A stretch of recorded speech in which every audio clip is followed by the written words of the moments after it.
Peace and grand rising to the sovereign, original, indigenous, natural divine heirs. Today is October the 20th, 1442 on the ancient moon calendar and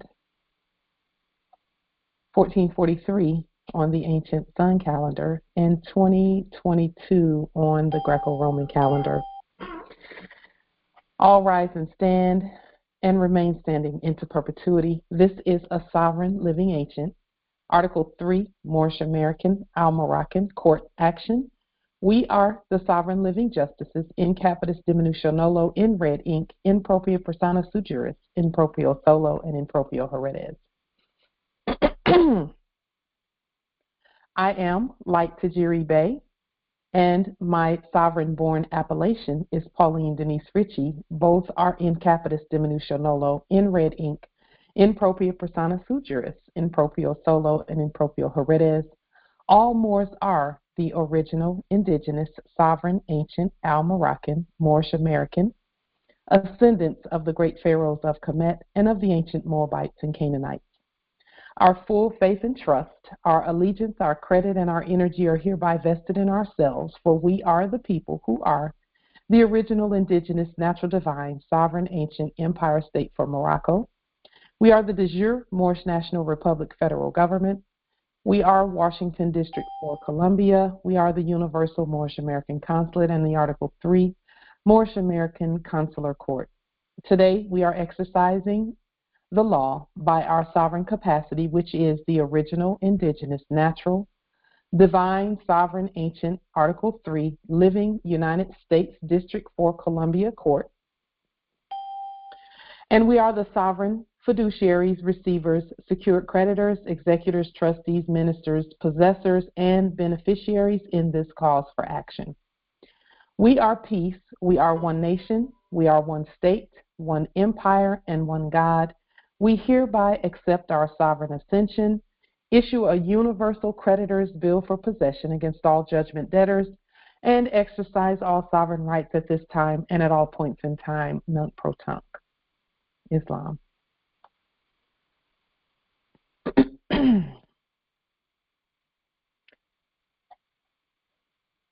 So the first thing that we want to bring to your attention, we have all been hearing in the new quote-unquote news, etc., the word recession. We've been hearing that word. And I want to show you the beauty of that word, because for some it's not a beautiful word. Some it scares them.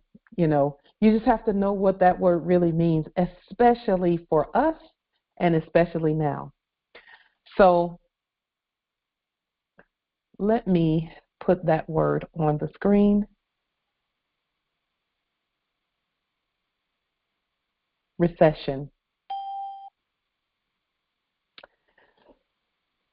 Those who are saying that they are in a recession are absolutely telling the truth. It means to withdraw or to recede or to move back, to go back,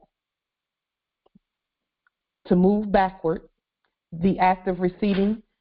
It is also an ecclesiastical withdrawal. It's the procession of the clergy and choir from the chancel to the vestry at the end of service.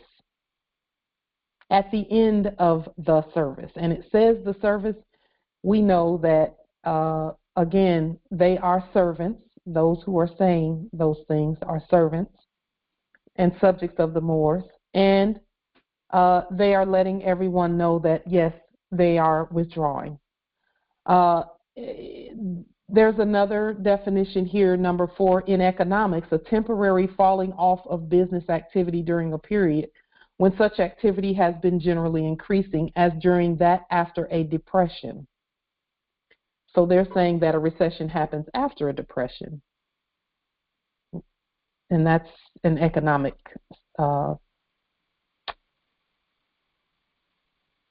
position, etc. The definition that I want to bring to your attention, though, is this one here at the bottom. A cession or granting back as the recession of conquered territory to its former sovereign. That is a recession for them. For us, it is the repossession by the sovereigns of all that is ours. Okay.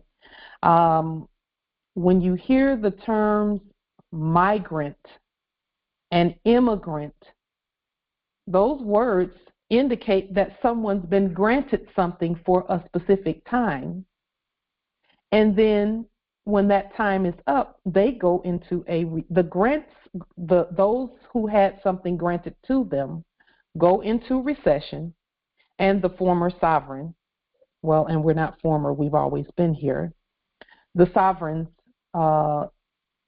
take back the territory, repossess the territory. So I wanted to bring that to your attention so that whenever you hear that word, you can rejoice. I do. Whenever I hear that word, whenever I hear the word, them saying depression, it just means, and again, we don't wish anything ill on anyone. However, we do know what time it is, and it is time for the heirs to go ahead and govern this earth. So, with that being said,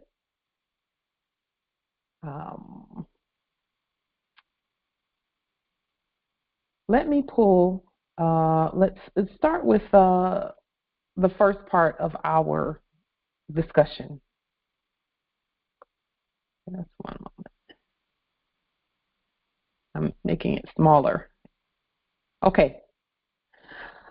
Part one. So we're beginning to replicate documents such as, we've created and originated our living birth affidavits on Moorish government letterhead. It's the 8.5 by 14 documents. Excuse me, it is the law. And we've begun now replicating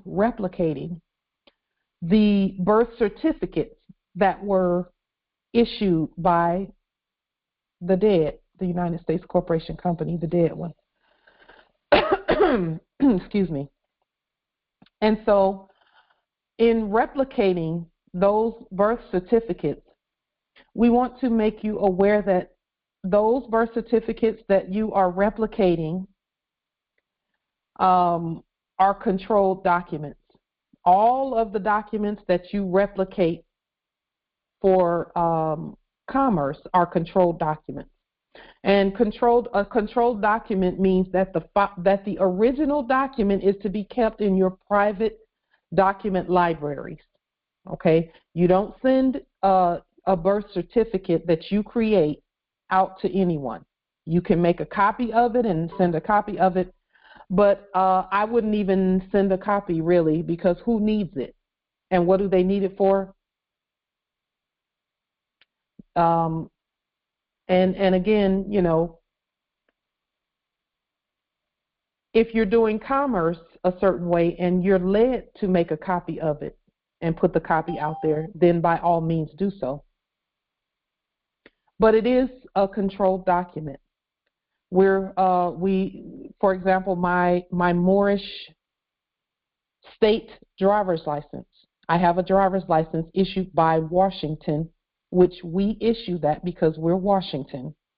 I also have a state security number, which is the same sequence of numbers as the Social Security number previously, but we had to lien that one because it was a debtor instrument. And now I have my state security number, which for notification purposes, we notify, we make copies and notify, but we keep the originals for ourselves. Okay. So, those are controlled documents, meaning that they must be in your control at all times. And while we were in our sleep, we had control of the documents, but those documents were issued by someone other than us.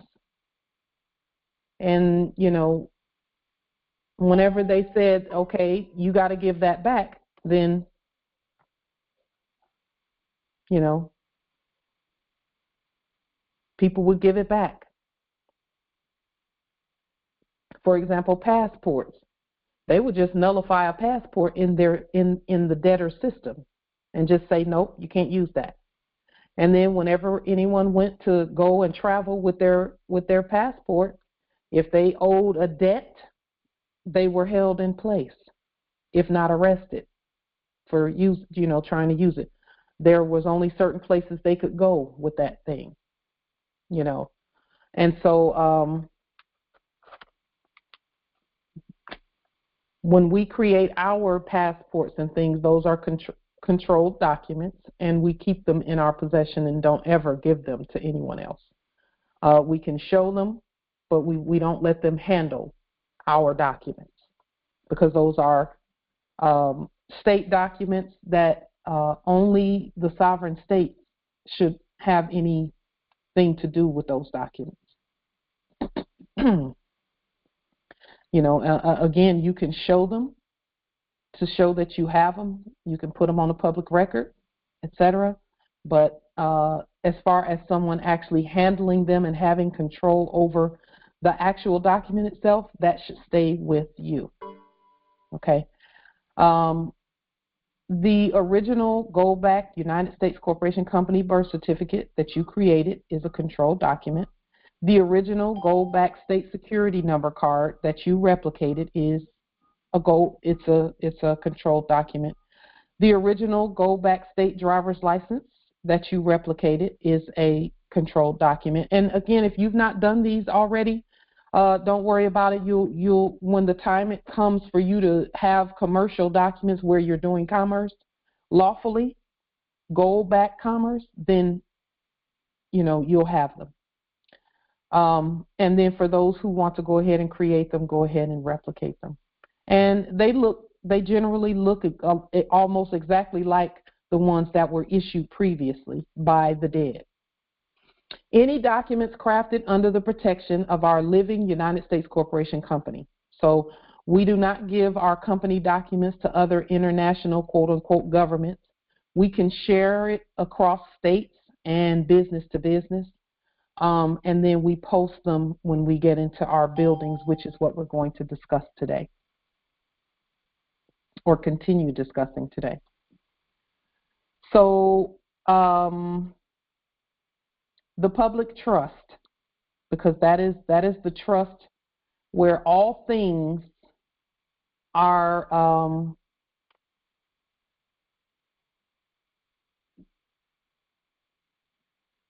accounted for that the people use. Okay, so everything that has to do with the people, the public trust will take care of the people. Okay, and we're going to put a little emphasis on that today as well. So now, with regard to the public trust, the United States creditor account is being established by us, all of us. We're establishing that trust account now, as well as the processes for the use of said account. This is where those processes where people were doing, Form 56 processes and 1099 processes and, any other forms that were used previously that Moors were doing, where they were doing some type of getting things started, EINs and all of that. Well, this is where that stuff comes in at on the creditor side, because we had to actually create the creditor side in order for people to say that they are secured party creditors and it actually be true, because there are no creditors in a debtor system except for those who don't know that they're the creditor. Okay, and so those processes are valuable processes, but they have to be used properly. Okay. So, for example, vendors, merchants, and commercial venues are given a 1099 from the moor for the services that that vendor or merchant or commercial venue rendered. And then the moor has to send the matching 1099 OID to our Internal Revenue Service for the same prepaid services that they have accessed. These documents are sent ahead of time before the service is rendered by the commercial venue and utilized by the government, which is you and I. The people are the government. And proof of that is written in 12 USC 95A, Section 2. So we have to pair these processes together. And I want to thank Empress Chatali for bringing this forward and helping us to put the pieces together with regard to all that we've put on the public record previously, as well as bringing it together so that the Moors get relief. Okay. So, and all of this is done by court action. So we would send, 1099s should not go by themselves. They should have an affidavit that goes with them, and here's why. A 1099A, for example, a 1099A is something that is given. Well, what does the A stand for? The A stands for either abandonment or acquisition, which are direct opposites of one another. And so you want to specify that you're not abandoning, but that you are acquiring, acquisitioning. Okay, because sometimes people send them out, and everything that I've seen in a debtor system where 1099s are concerned, it was handled as if it was an abandonment, and whoever it was that was sending that did not get what they were looking for. They got no remedy, no relief, because they did not specify whether the A stood for abandonment or acquisition. So that is why any forms that we send affidavits with them on Moorish government letterhead. And you can send it on Moorish government letterhead and then have a second affidavit that looks corporate. It looks like a corporate affidavit. And when I say it looks like a corporate affidavit, it would be one that looks a lot like it came from your desk at work. Okay. I would replicate the 1099 form. And when you replicate the form, you replicate it and state specifically that this is an acquisition form.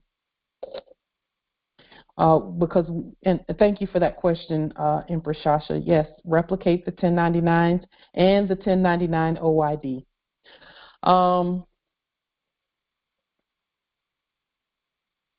I'm trying to see if maybe, because I would replicate both, because those are also controlled documents as well. Any documents that have to do with funding is a controlled document. So I would replicate it and go ahead and forward it, Islam. Proof that 1099s and 1099 OIDs those are, number one, they're court actions. And that's another reason why we must send affidavits with them. But 12 USC 95A Section 2 says any payment, any conveyance, any transfer, any assignment or delivery of property or interest therein made to or for the account of the United States, and for us we say for the account for the United States, or as otherwise directed pursuant to this section or any rule, regulation, instruction, or direction issued hereunder, shall to the extent thereof be a full acquittance and discharge for all purposes of the obligation of the person making the same. And no person shall be held liable in any court for or in respect to anything done or omitted in good faith, and that's where the honor comes in at Moores. You know, as we're doing these things, we're doing them in good faith and in honor. Omitted in good faith in connection with the administration of or in pursuance of or in reliance on this section or any rule, regulation, instruction, or direction issued hereunder. Okay, so now, Moores, what are we talking about? We're talking about mortgages, rents, car payments, and all of that. Those things should have been going on to the account for the United States. They should have been, okay, but they were not. They were going on to a debtor account and coming back on the people. So those things, these are the things that we're correcting. So where rent is concerned and, you know, utilities and all of that should have been, according to this law, 12 USC 95A, it should have been going on to the account for the United States.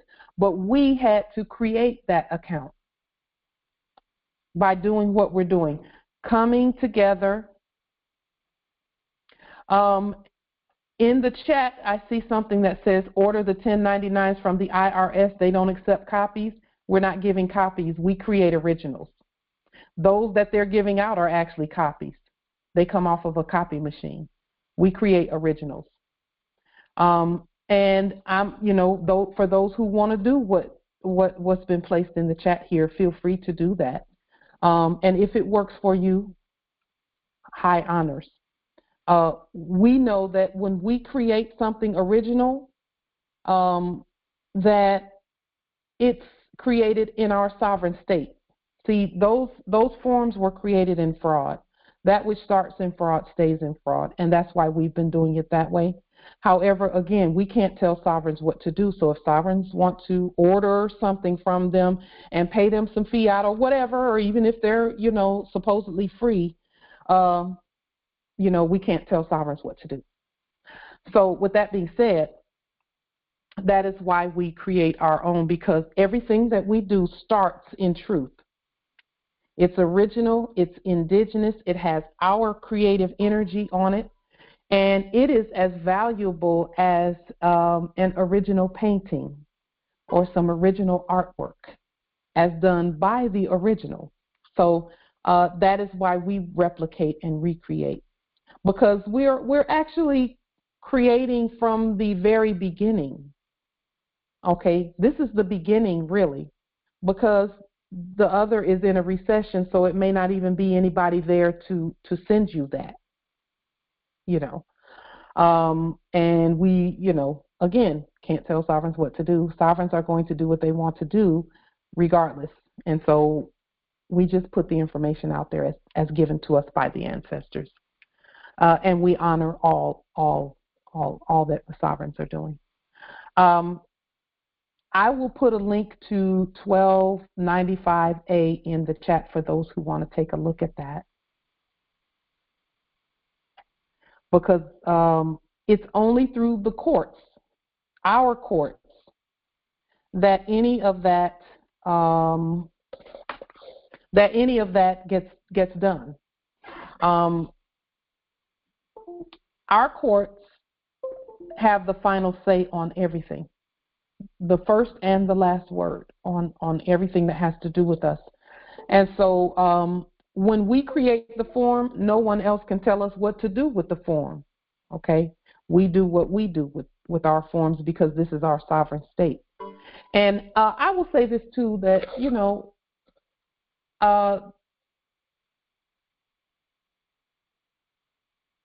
people from Japan, I'll just use that as an example. People from Japan would not come over here and ask us for some documents over here they would get them from their own sovereign state. People from, you know, China wouldn't come over here and start issuing documents and tickets and saying that, oh, you have to pay for this, you have to pay for that. They wouldn't reach into other states and nations and do things. And, when you are a sovereign state and a sovereign nation, which we are, and again, the whole earth is ours, the sovereigns, we can create everything that we need to create, especially in this phase that we're in right now. But for those who don't want to do that or who cannot do that, then feel free to order them from wherever that was put in the chat, and hopefully it will do what it's meant to do. And we're sending energy that it will do what it's meant to do. So again, any payment, any conveyance, any transfer, assignment, or delivery of property or interest therein. So that is why we're doing what we're doing with regard to the United States. And our creditor United States Corporation Company, because why put something on a debtor's account when it can be a credit at the same time? Think double booking. So when we put something on our account, it's also a credit to us. Okay, so when Moors are paying whatever they're paying and doing exchanges on it, conveyance, transfer, assignment, delivery, or whatever the case may be of property, exchanges, etc., whatever word you assign to what you do, when you do that, it's a credit even when you give it. It's still a credit to you because whoever it is that you're giving it to, that's yours also. Okay, so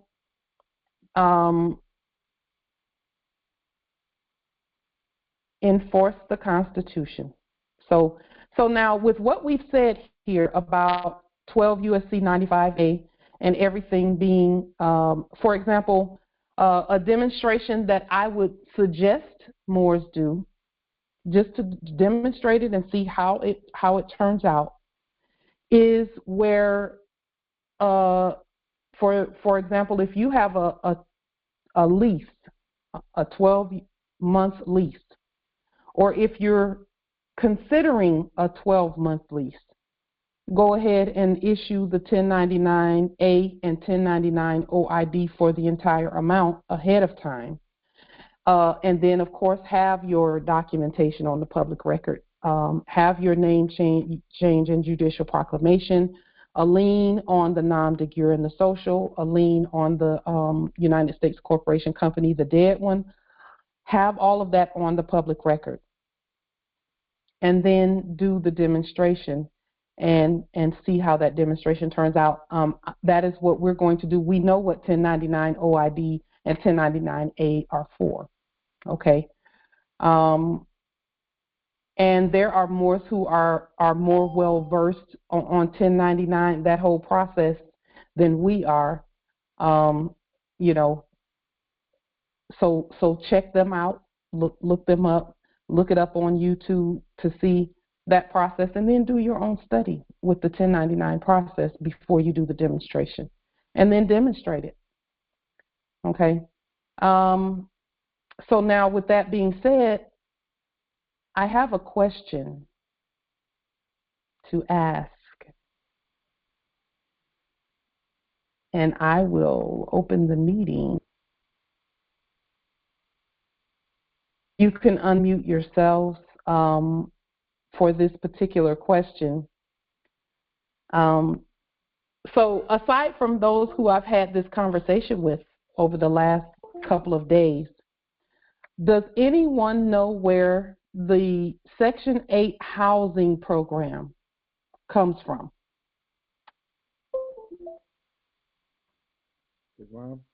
Islam nobility.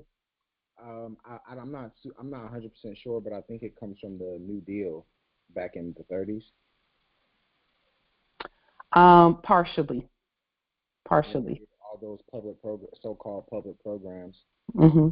Yeah. Those public programs are the result of the original source of Section 8 housing program. Islam Empress. The Bureau of Indian Affairs? That is another result of the original source. I will say this about the Section 8 housing program. I have asked many Moors and many people, those who didn't know they were Moors, where does that program come from? And this was people that were on that program, and they did not know. They could not state where that came from. Because I was saying I want to study the booklet, the manual, show me where it came from so I can study it, because Moors need housing. And I want to know what they base that on.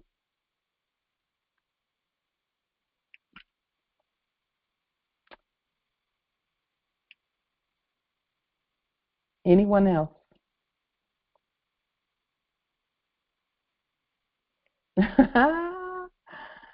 Let me show you.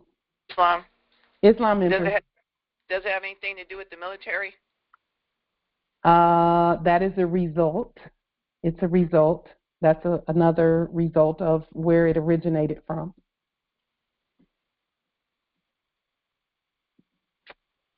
And the thing about this program is that it's everywhere. I heard about it when I was in Alabama. I heard about it when I was in North Carolina.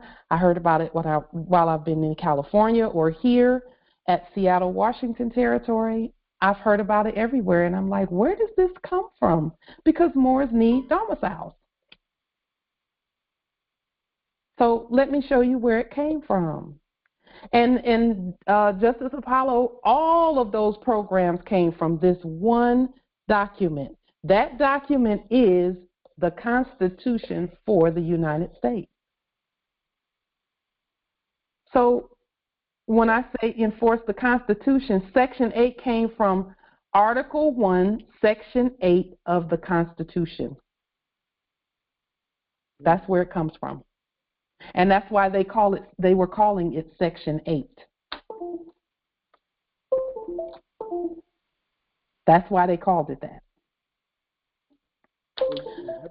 Just one moment. I have to.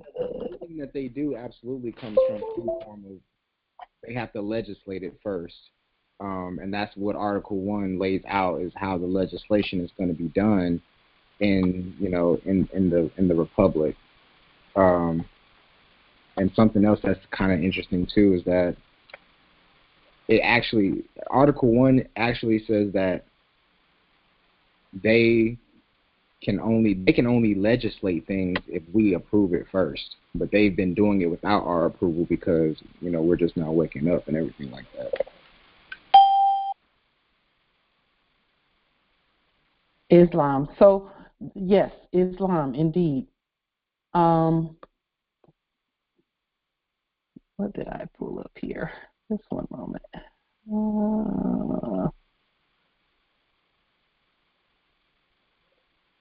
Article 1, Section 8, Clause 1.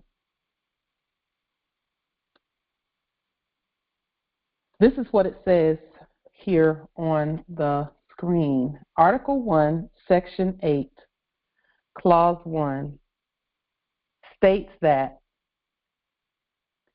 the Congress shall have power to lay and collect taxes, duties, imposts, and excises, to pay the debts, and provide for the common defense and general welfare of the United States.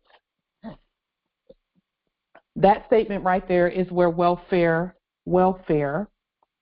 Section 8, WIC, which is women, infants, and children, Social Security, retirement, all of that came from this one sentence right here.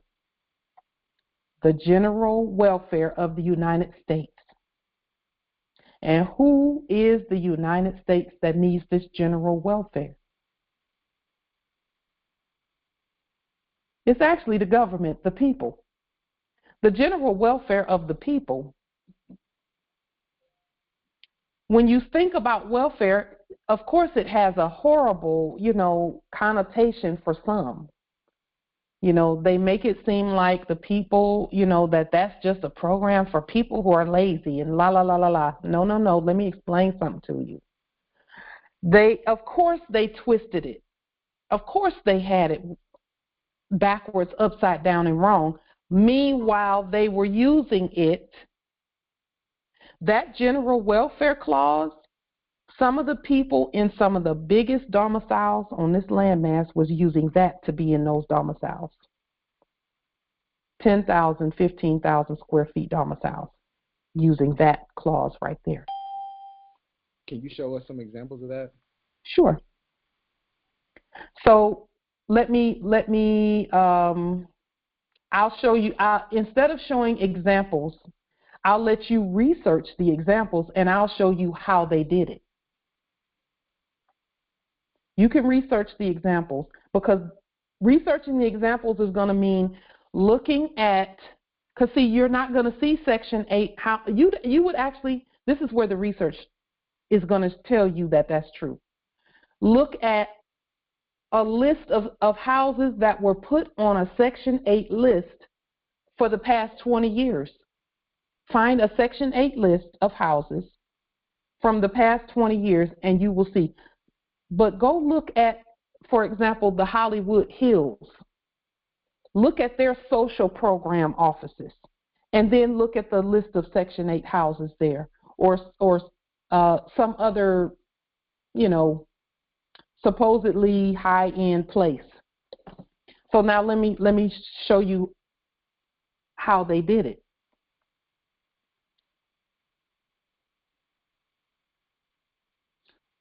See, Pauline can't even get her husband or daughter to play pretend, but she got y'all hooked. By our actions,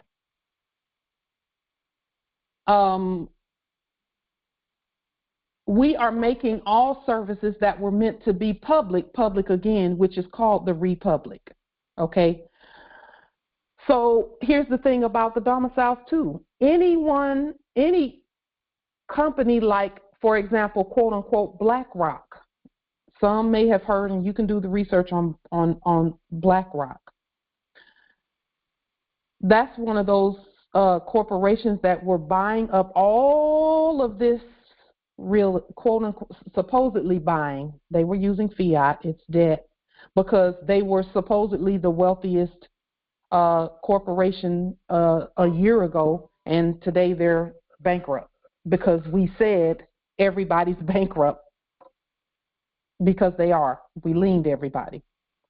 And now everyone is saying, okay, yes, we're bankrupt. So they were buying all of these houses, quote unquote, because the market was saturated, and they had big plans on renting them all out and charging astronomical rents and doing all this, that, and the third. Okay. But we said, no, we got it from here. We're going to take care of this part right here. We're going to deal with that. So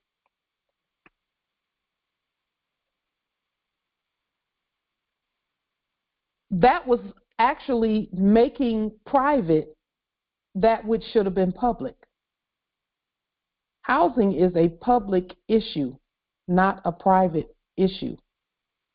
Depending. It depends on the circumstances.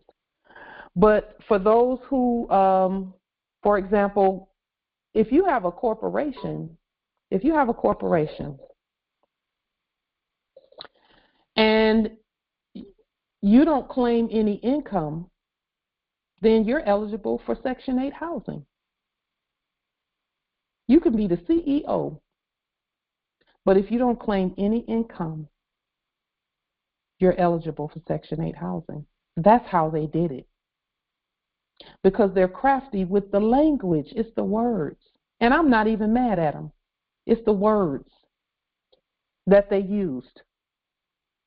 So I pulled this right here off of a website in, where did I get this from?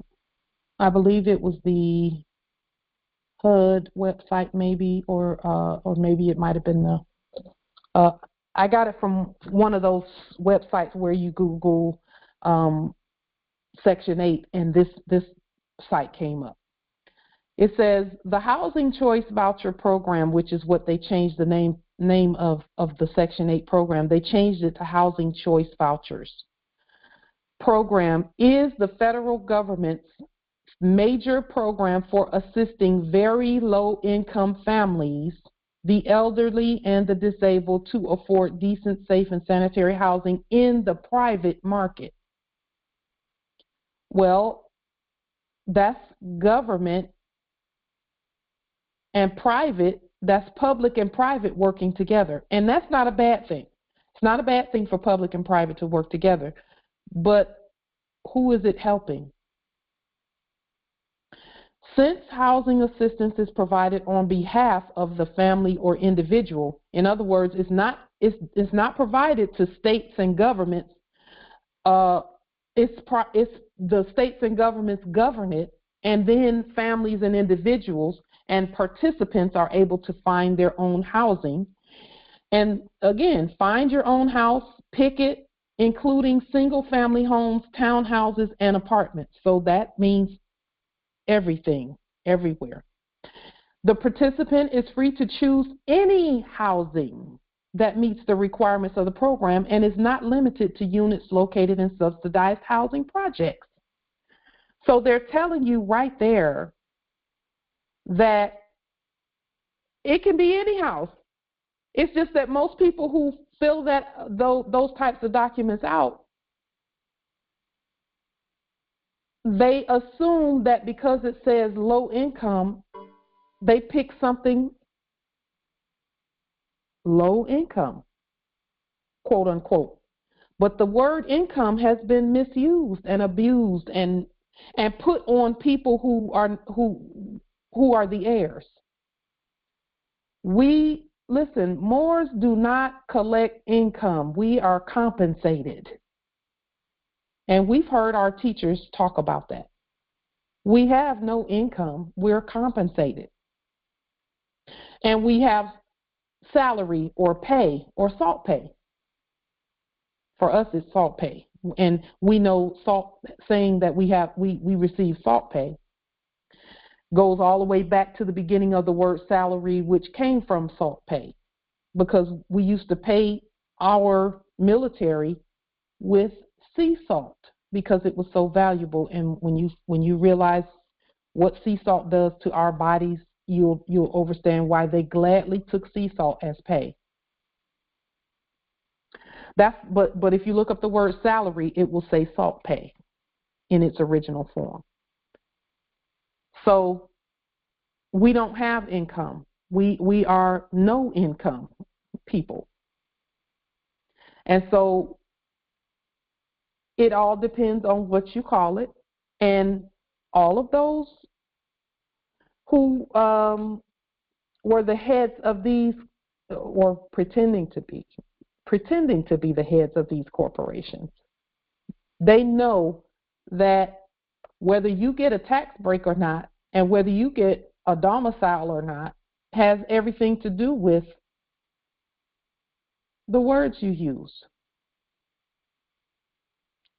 It's what you call it. Just like with us, it's what we call ourselves. It's who we call ourselves. We don't call ourselves blacks because we're not blacks. And that makes all the difference in the world on status and what we are entitled to and what we have a right to. Okay? So now,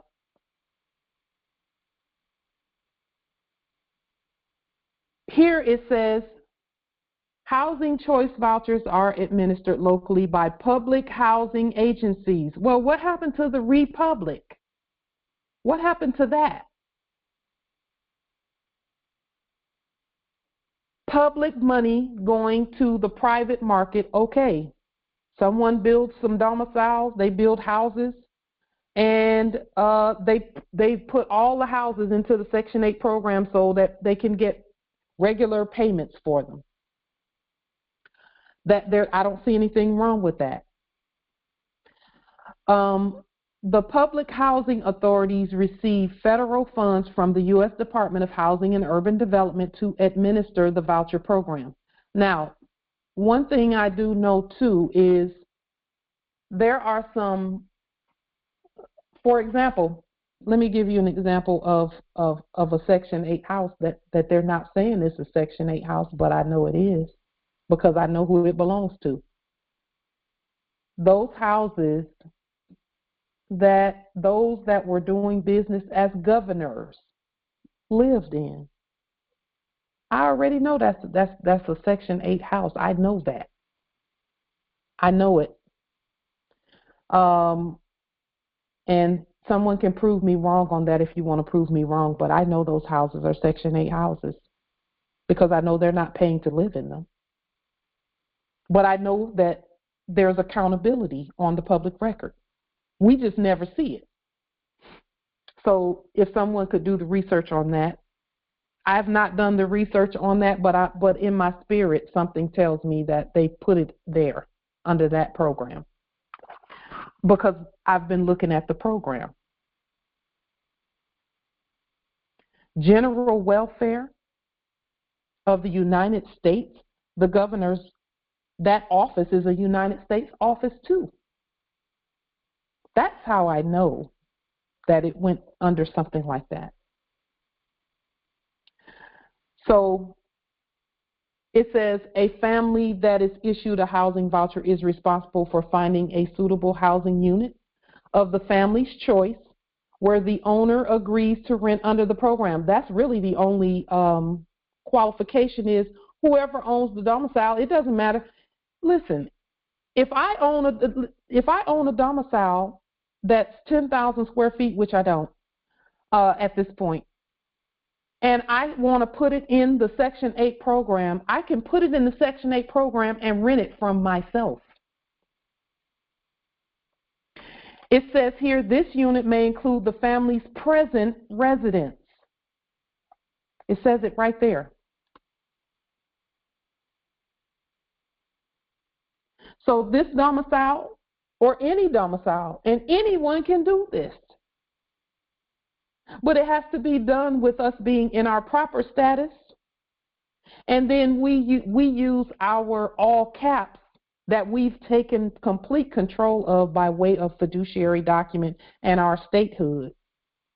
We take that and make it so that everything we have suitable housing. It says rental units must meet minimum standards of health and safety as determined by the PHA. Okay. A housing subsidy is paid to the landlord. So in other words, if you have a domicile, and this is for the Moors who've purchased domiciles in their sleep or wherever or whatever the case may be, if you if you agree to put your domicile in the program, you're putting it in the program and you're going to be the one receiving the subsidy and paying the rent, the bill. And it's not necessarily, let me just make sure that we put the right words on what's being paid. You would pay your part of that if there is a part of that. But the voucher would then pay for the domicile up to a certain point. It says, and then the family then pays the difference between the actual rent charged by the landlord and the amount subsidized by the program. So again, Moors who have domiciles, if you want to do this type of a demonstration, it is worth doing. Okay, regardless. And even if you've had a domicile that was supposedly, quote unquote, repossessed, you can still go back and do the documentation and the paperwork and do this demonstration. Okay? Because I didn't see anything in the program, and again, you can fact check this. I didn't see anything in the program that said that you can't backdate all of that for the time that you've been in the domicile. I didn't see anything that says you can't do that. But again, we're looking at these programs and we're looking at it from the place of Moors getting the restitution and the restoration of all that they felt like they were losing and all of that. Okay. We're not excluding others who are not Moors. We're not excluding them. However, it's the Moors, and this is what the Prophet Noble Drew Ali said, we needed our own help the worst, or the most, not the worst, the most. We needed our own help the most. So that's why we focus on the Moors. And then Moors who see a domicile and you want to get that domicile, especially one that has a for sale sign. All of this can be done. And once we perfect this process, it can be repeated and repeated and repeated. This is what they've been doing. Okay? I know that for sure. So, when I was about, I think between 19 and 22, 21 or 22 years old, I worked at a real estate company at Alabama territory. And this is after I had graduated from high school and was in college.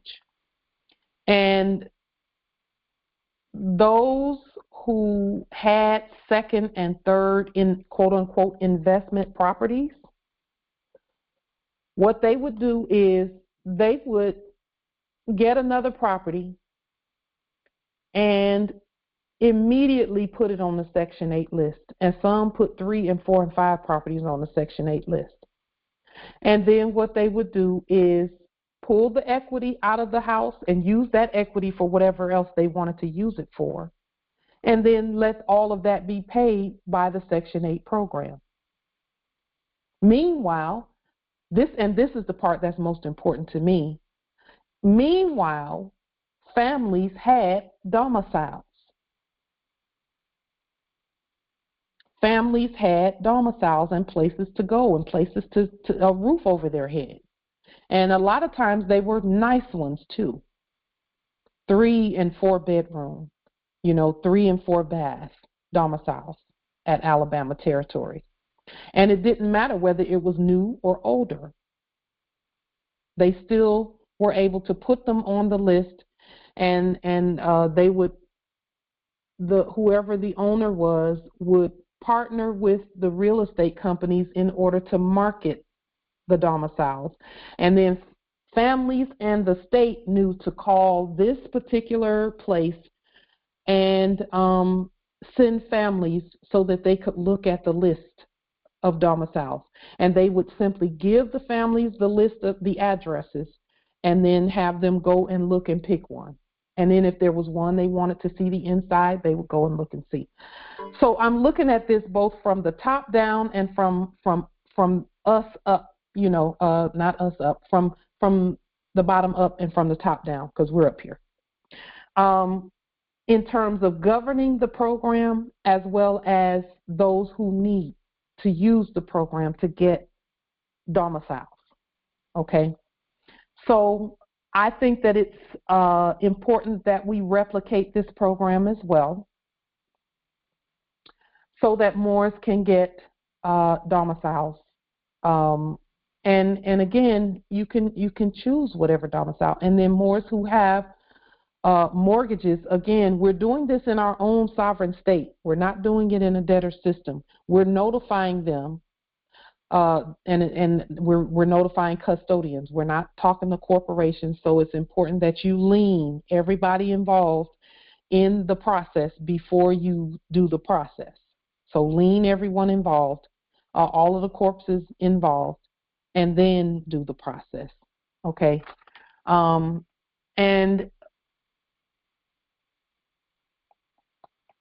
if you see a domicile for sale, and again, what we're doing right now is we are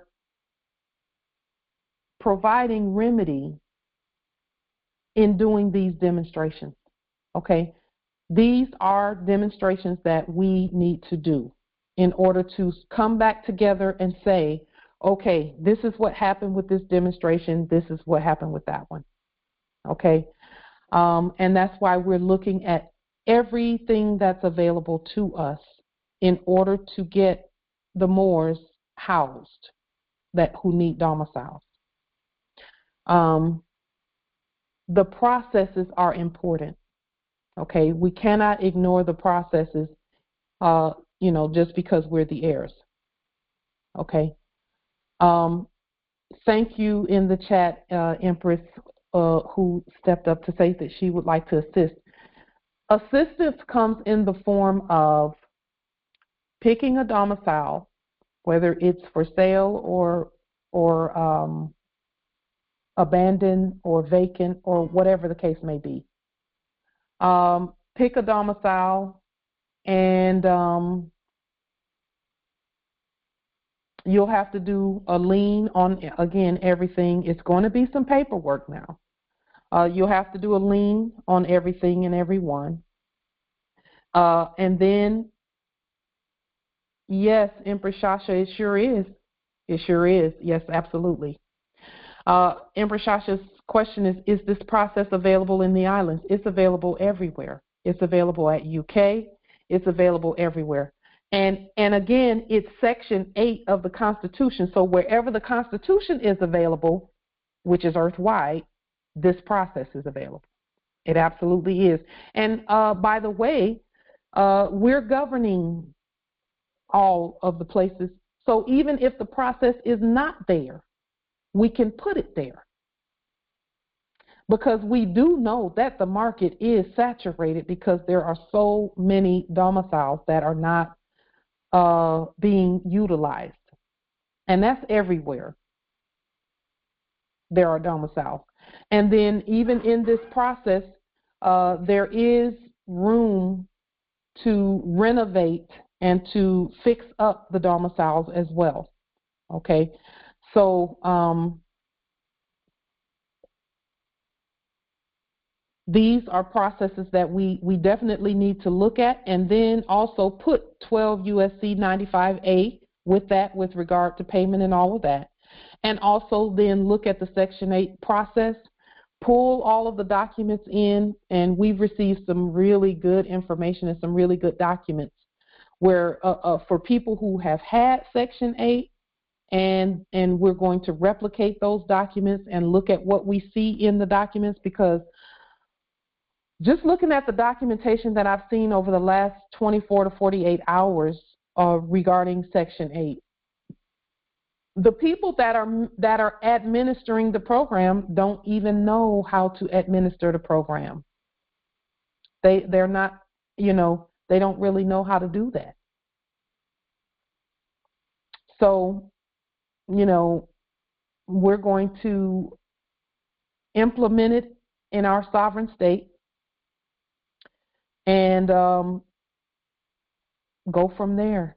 We have to look at all of this, because housing seems to be the most pressing issue with the Moors for the most part, domiciles and conveyances. So again, we're putting everything together and looking at the many different ways that Moors can get relief. Now, when it comes to very low income families,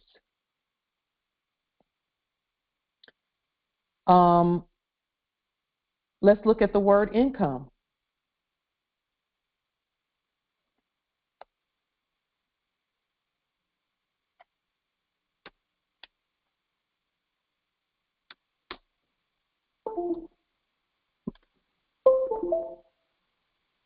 Let's take a look at this word here.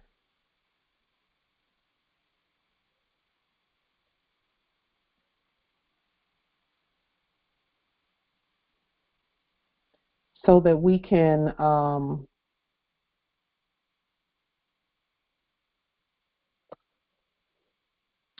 so incoming or income, just one moment. Let me pull that up again. Okay, income. a coming in, money periodically received for labor or services. Also, money received from the rental of property, the proceeds of business, the profits of commerce, interest on loans, etc., and revenue. So, in order to state again that you have no income, and again, it's what you call it and who's receiving it. For example, and I'm just looking at what's been done previously by those that were claiming to be wealthy, but then you look at the tax return and they have not paid any taxes because they didn't have any income, but they live at Mar-a-Lago.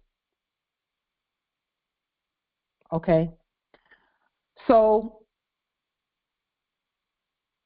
okay, yes, profits generated from business. Well, Justice Sharif put in the chat, in law, income is profits generated from business. If you have an overage and you redirect that overage or revest that overage, then it's no longer considered income. It's not profits. It's revested as capital in the business or some other word.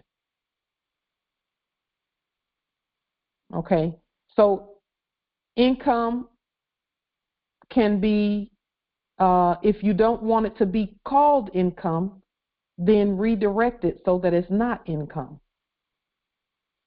Okay, and again, we're not encouraging anything other than be smart, because we're the heirs. We must be competent at governing, and that means knowing what to do with what comes in, because it's not income. And see, they kind of had us always, you heard rappers talking about income coming in, and it's like, what are you calling that? There's another something in the chat that says pecuniary wages from your labor is not income. That's because you call it something different. It's classified differently. It's classified differently. Okay?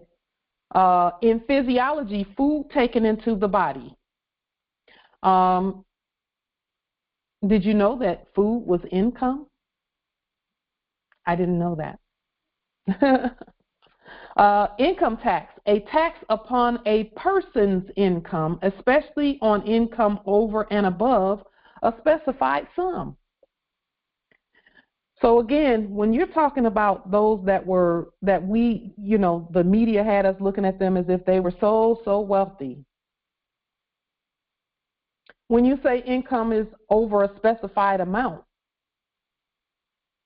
they would just go right up to that amount on the tax form and say, okay, let's stop here so that it's not counted as income.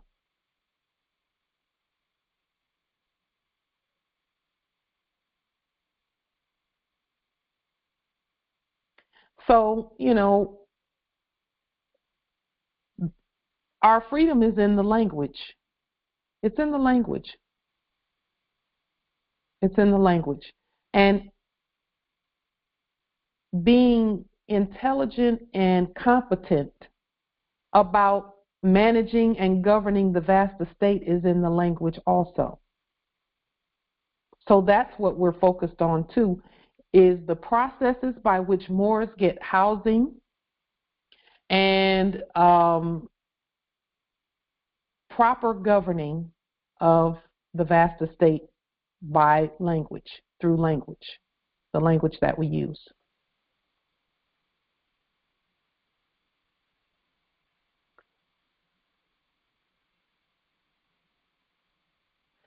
Here, look at the word incoming, taking possession or coming into a firm or company as a new tenant or a new member, being next in turn, ensuing. Okay, and then I went to Black's Law Dictionary and pulled up the word income. It says the return in money from one's business, labor, or capital invested. Well, we know that they've not had any money, period. So they didn't call it income. It was only those that didn't know who called it income, and then they were taxed on that.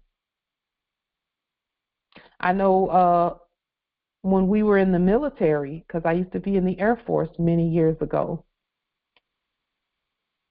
no matter what quote-unquote state we went to, we would always be followed by, okay, you know, we would go to another, be stationed someplace else, and they would say, oh, you made this amount in this state, so you owe this state some taxes. And we didn't know not to call that income.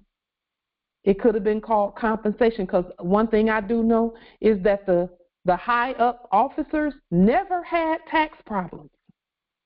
They never had tax problems because they knew the right language to use. Okay? They knew the right language to use. And there's also in our internal revenue codes and statutes that our state uses, okay, there is a clause that says that if the income, even if it's called income when it comes in, if you invest it within a certain time period, then you're not taxed on it. If it's invested or put in a certain place before, you know, or if you put it in a Roth IRA or whatever the case may be, if you invest it before a certain time period, then you're not taxed on it at all. You know. And why are we talking about taxes when we're not taxed? That is correct. We are not taxed. And what we're doing now is making sure that even our all caps is not taxed, because that's what they've been using. Okay? And why are we saying and doing all of this? Because we have our own money system. We have our own money system. And there are some things about our money system and the manifestation thereof that we're not at liberty to speak about on the public record right now, but we will be able to speak about it shortly. With regard to the actual movement of the credits back and forth from one place to another, from one bank to another, from one, but for now we're actually looking at the system that we just came out of, and we're saying, okay, how can we? Let's look at all of the ways, because there are so many. We're not even asking how can we, because there's so many ways. We know that. We're looking at all of the ways that we can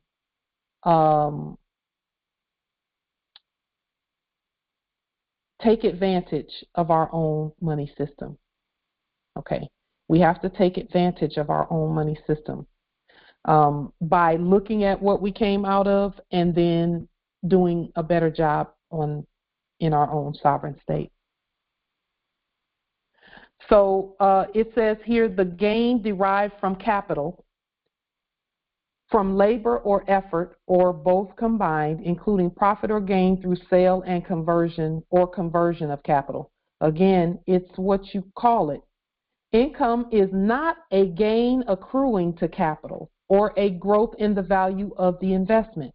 And that's another reason why, again, you know, when something comes in, if you invest it within a certain time period, the growth in the value of that investment is not income. So if you have something that comes in from your business and you do really, really well, and then you immediately start renovating your domicile, then that's an investment, and you're not taxed on that. So it's just a matter of what you call it and what you do with it. Income is not a gain accruing to capital or growth or a growth in the value of the investment, but is a gain, a profit, something of exchangeable value proceeding from the property, severed from the capital, however invested or employed, and coming in, being derived, that is, received or drawn by the recipient for his separate use. So if it's not for your separate use, then it's not income. If it's severed from the capital, or if you create more capital with what comes in, then it's not income. The true increase in amount of wealth which comes to a person during a stated period of time, okay? The true increase in amount of wealth which comes to a person during a stated period of time. Okay? So what are we saying about domiciles, conveyances, and all of that?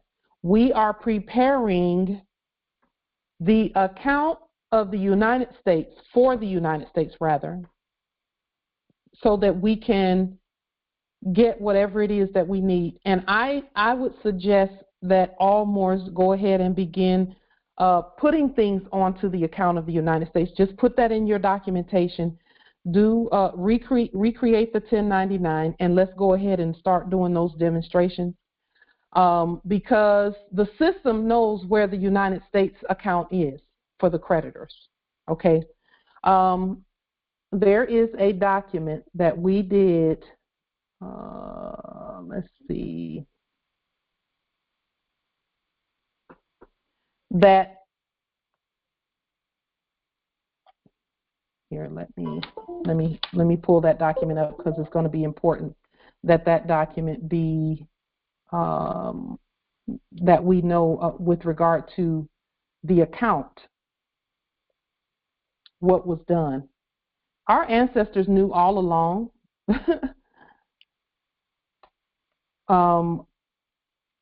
where we were going when they told us to do certain things. They knew, and we had an idea. Here, let's see. We knew, but we want to continue to put forth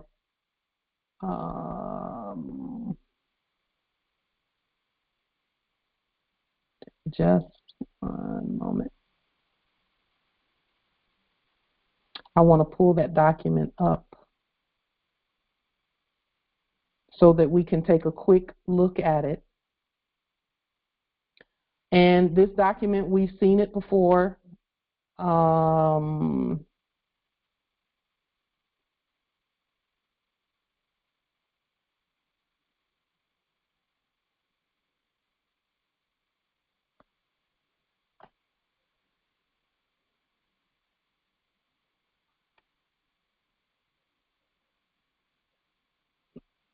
Here, let me see if I can pull it up here really quickly. Yeah, this is it right here. Okay. Yep, that's it. Okay, this is a document that we did where we were establishing the account, but we needed to establish it as above, so below first. This is the notification of sovereign government status and standing for the Internal Revenue Service. Okay. And this document, it's in ancient English for those who are not familiar with our national language. It is ancient English. It's phonetic, so you know, once you start reading it, you'll know that you can understand this language. But in it, we say we are the sovereign, universal, original, indigenous, natural, divine, Internal Revenue Service, because we know we were the first of everything. We're the United States Federal Reserve. We're the United States Treasury. We are the International Monetary Fund. We're the Bank for International Settlements. We're the United Nations. We were all of that first. So we put it here in ancient English. And then what we did was, with regard to the account, we put the codes, the Internal Revenue exemption sections. We put the codes that state that our accounts are all creditor accounts. We looked in the codes for the Internal Revenue Service. There's Master File Credit Codes 6209, Section 8A. Master File Credit Codes 131, 700, 800 are hereby applied to all sovereign resource accounts. All penalties, freezes, delays, holds, losses, negative offsets, deficiencies, delinquencies, fees, negative defaults, all of that was credited back in this document. And then 62098A Master File Credit Code 770 is also applied, and you can look these codes up in the Internal Revenue Service Manual. We had to properly claim the codes, and then we claimed some other things here as well with regard to de minimis fringe benefits and things like that. So we did do the study on how to properly proclaim and state our master account. And that is actually the name of this document. It is the Notification of Sovereign Government Status and Standing for the Internal Revenue Service and Invocation for all sovereign creditor rights, credits, and benefits. And then we listed that account number also in this document. Okay. So after doing the study on that, now we are putting it in blue with the United States Corporation Company. And when we say the United States Corporation Company, where we're doing things, we're always talking about the creditor that we put on the public record. And so now we're going to test the system into fruition, so to speak. And when I say test the system, when we do our tests, we can look at the results of the test, and the ancestors will tell us what's missing in that demonstration, if there's anything missing. In many of our demonstrations, we had all of the right things that we needed to have put forth. If we didn't, I wouldn't be sitting here. So when we do our demonstrations now, we look at them, we look at the process, and then we say, okay, let's send out documentation for this demonstration and then demonstrate it. And then in looking at the process, we just make sure that, okay, did we put everything in? Did we get everything? Are all the steps there? Okay. With the demonstration that I did with the conveyance, I did a demonstration with a Land Rover conveyance. Well, I found out recently, after doing that demonstration, that the account was the part that was missing, the United States account, because that's a government vehicle. All of our conveyances are government conveyances because that's all we do. And so the account was missing. And so with the account being missing, everything is in place as it should be. And we got our cues from our ancient ancestors on, yep, you did all of this right up to this point right here. And now the credits have to go back and forth. That was the only thing missing, is the credits going back and forth. We stated the credits properly from the lien, and those credits were transferred to Mercedes-Benz. And again, we've already put on the public record the demonstrations for things like groceries. And we're continuing to expand on that and on domiciles and everything. And so I said I'm going to do a demonstration, and I demonstrate each one of the things as they come out for the most part. We've all done demonstrations on groceries. We've all done demonstrations on, not tax status with regard to groceries. We're expanding on that. So all we're doing is continuing to grow our governmental demonstrations to ensure that those who are waking up will have a way for them to get domiciles and to get conveyances and to get food and the things that they need on the land. And it's through our demonstrations that is coming about. So we did the demonstration on that, and the ancestors said, okay, the account is now the only thing that's missing, you know. So we said, okay, well, what do we do about that? And then the ancestors showed us what to do about that, and said, okay, let's put that on the public record. There are still some other steps. There's still one other step. Islam. There is still another step where the United States account is concerned in order to get the credits in there. Okay, so the credits are in there on paper. We actually have to go through the actions needed in order to get those credits, to have those credits manifest at a bank.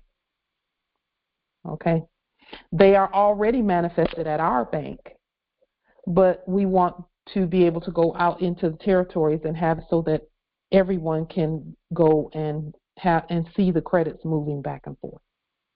Okay, or go online and see the credits moving back and forth. Okay, so with that being said, are there any questions or comments thus far with regard to anything that we have put forth? Again, we're building our government. We are putting things on the public record. Everyone knows we're awake. Everyone knows that. And our job now is to continue demonstrating, continue growing our demonstrations, continue putting things on the public record, continue looking at the processes, because where domiciles and conveyances are concerned, we had to first put our status on the public record, and that's what Moors have done. And now we're saying, okay, let us fine-tune the process of domiciles and conveyances and food and whatever else the heirs need, you know, because we have a bunch of Moors that are well, and not a whole lot these days, but there are still some Moors that are behind bars that need to come out, and they're going to need domiciles, they're going to need conveyances, they're going to, you know, they have needs, and we're preparing for them as well. Are there any questions, comments, anything of that nature as we proceed? Because we have another part of this presentment that we want to bring forth.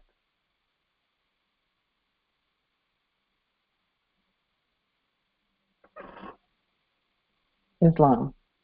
So now, what we want to do also is expand a little bit more on what we presented at our last meeting, which was the claiming of buildings and things in the territories. Okay, because we know we're the city. We're also the heads of all of the corporations and everything. We know that because really they were all bankrupt anyway, and when we liened them, you know, that is how this changeover is happening.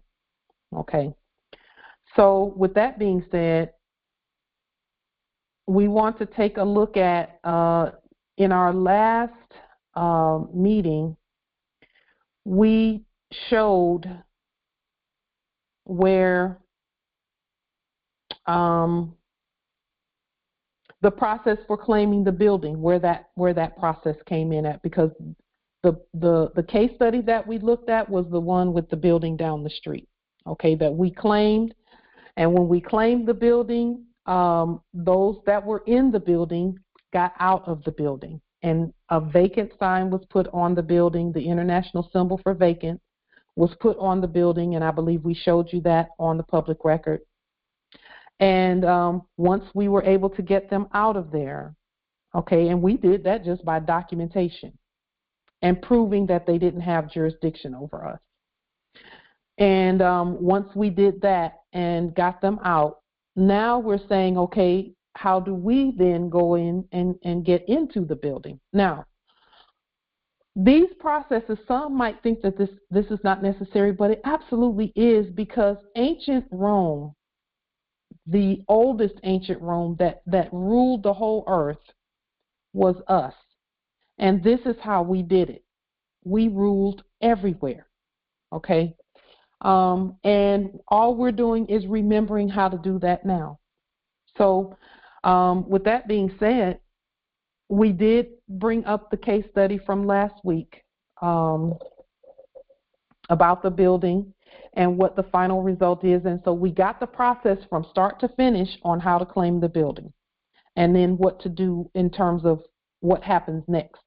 So what we're going to do is summarize that today. So I've taken the time to go back through the documentations that we received and simplify it, basically. Okay. So the case study summary on what happened with the building down the street that we demonstrated on. So this is a summary of the paperwork that we received. Islam Empress. Empress Shatali is trying to get in. Get back in. I thought that I had opened it.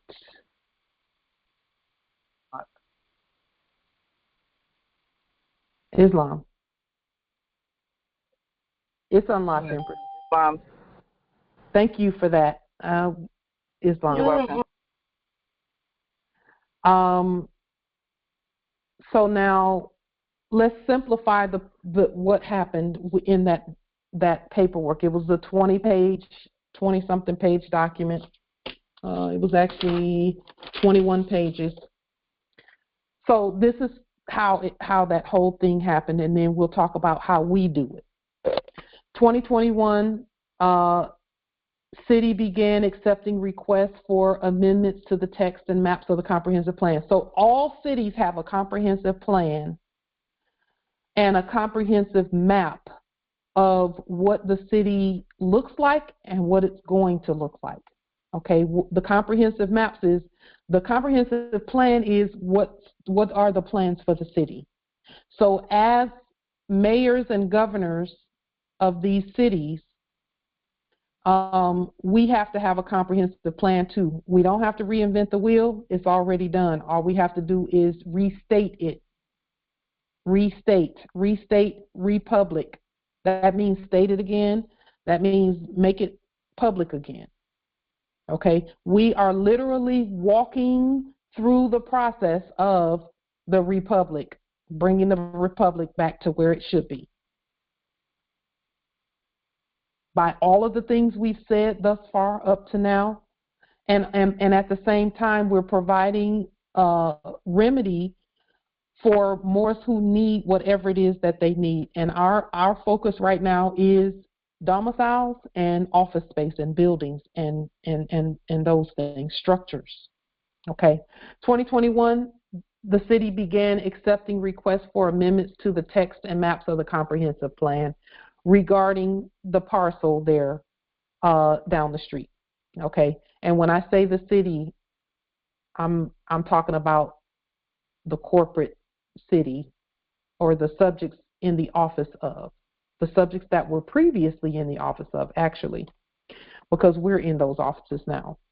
But the subjects, and that's what the city is in this particular statement here. July 20th, 2021, the city's SEPA responsible official issued a determination of non-significance for the proposed plan for the parcel. And a determination of non-significance just means that the changes that are being proposed in the comprehensive plans don't have a significant, it won't significantly change the whole makeup of the city, okay, or that space. In other words, you don't have to reroute traffic. You don't have to, you don't have to make any major changes in order for this to get, for the proposed plan for the parcel for that to be accomplished. The SEPA decision was not timely appealed by anyone, so it was upheld by default. Again, these are court actions. All of these are court actions. And now the United States Corporation Company and the United States, which is under the United States Corporation Company, can go and claim buildings and go through this process. Okay. Because and as long as the use for the building is going to assist the people, then it is a valid use and a valid presentment. And that is what we're looking at here. With regard to all that we're talking about is we need, we're manifesting space, domiciles and conveyances and buildings. We're manifesting all of that. So this is why we needed our courts, because there are default judgments here being issued and things, and they're not calling it a default judgment. They just say it's a default. But that's a court action word. So everything that we do is court action. The city's planning commission began holding public hearings, which are court actions, on the plans for the site at which the public was invited to speak. They were actually summoned to speak. But they say invited because it sounds nicer. And then they had to give testimony at up in front of this council, which is actually a council of judges. Okay, in our city, in our state, it's a council of judges, and they were acting. Those were custodians acting in that manner. The city's planning commission began holding public hearings, which are court actions, on the plans for the site at which the public was invited to speak. The committee recommended that the city council approve the development agreement that addressed home ownership opportunities in a multifamily development at the site. Per revised codes for Washington, local governments can enter into development agreements with persons having ownership or control of real property within the government's jurisdiction.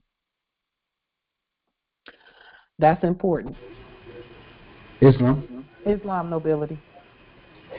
Any chance, did anybody do a court action from the registration, the city registration for land registration? For whom? The government institute that register land.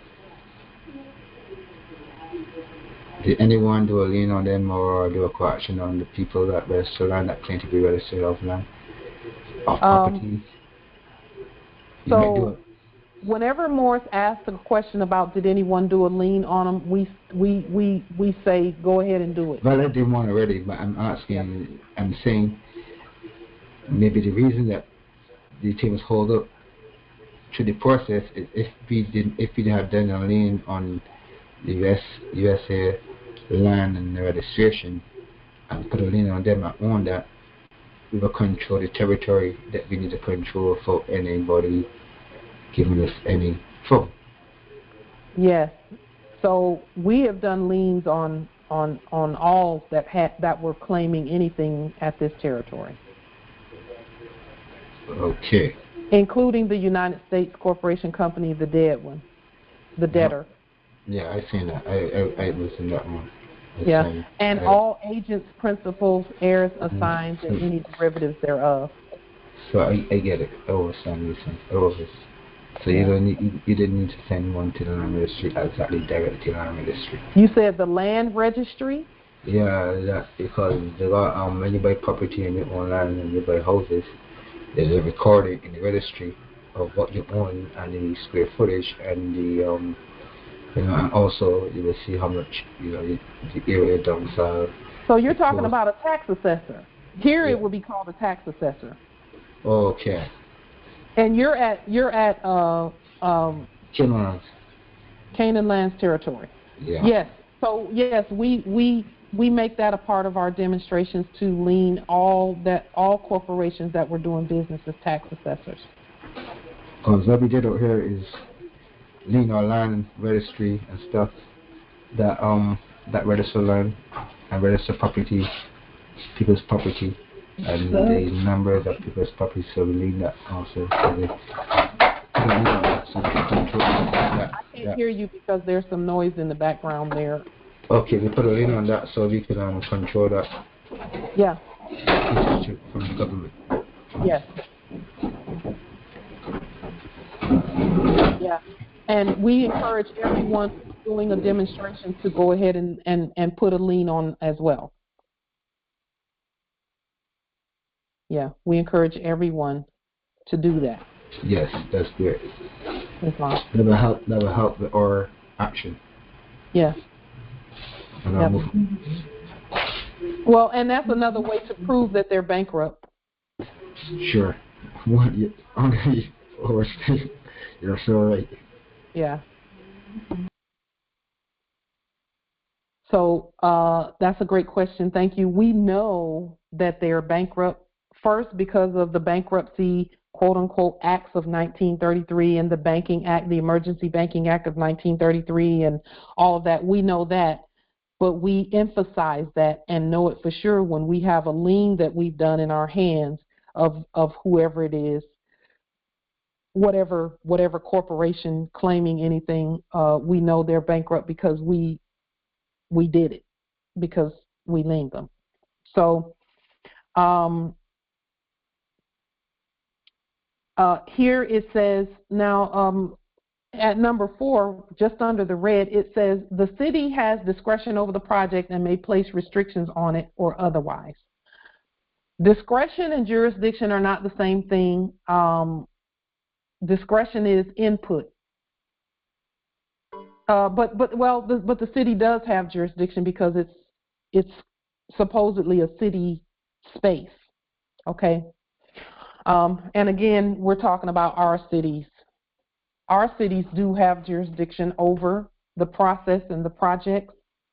So corporations have to work with our cities, okay, in order to get something, to get things done, to get rezoning done and things like that. And then on May 10th, 2022, the city's SEPA responsible official issued an addendum to the SEPA determination, which included the development agreement. So they looked over the development agreements that were submitted by the corporations, and that was the document that the ancestors had said a development agreement is something you need to know about. And I had stated that I was going to send a development agreement just to do the demonstration, and the ancestors said, no, don't do that. Just let us show you what we need to show you about this process. And so I did not send a development agreement, and see, again, it would have been just notification of the same. And I didn't do that because the ancestors said, just hold up and let us show you some more about the process. And then they showed us the process from start to finish. So now, after the determination, which included the development agreement that was submitted to the city by the corporation, whoever it was, they were saying, this is what we want to do with this place. And then number 6, the City Council Staff and Planning Commission held meetings to discuss the public testimony, because they had received, again, this is court actions, public testimony, written comments, etc., from the previous hearings, and decided to adopt the proposed comprehensive plan amendment and rezone of the site and development agreement, which is something that each of us need to become familiar with. And there's a template, Morris, just like with everything else.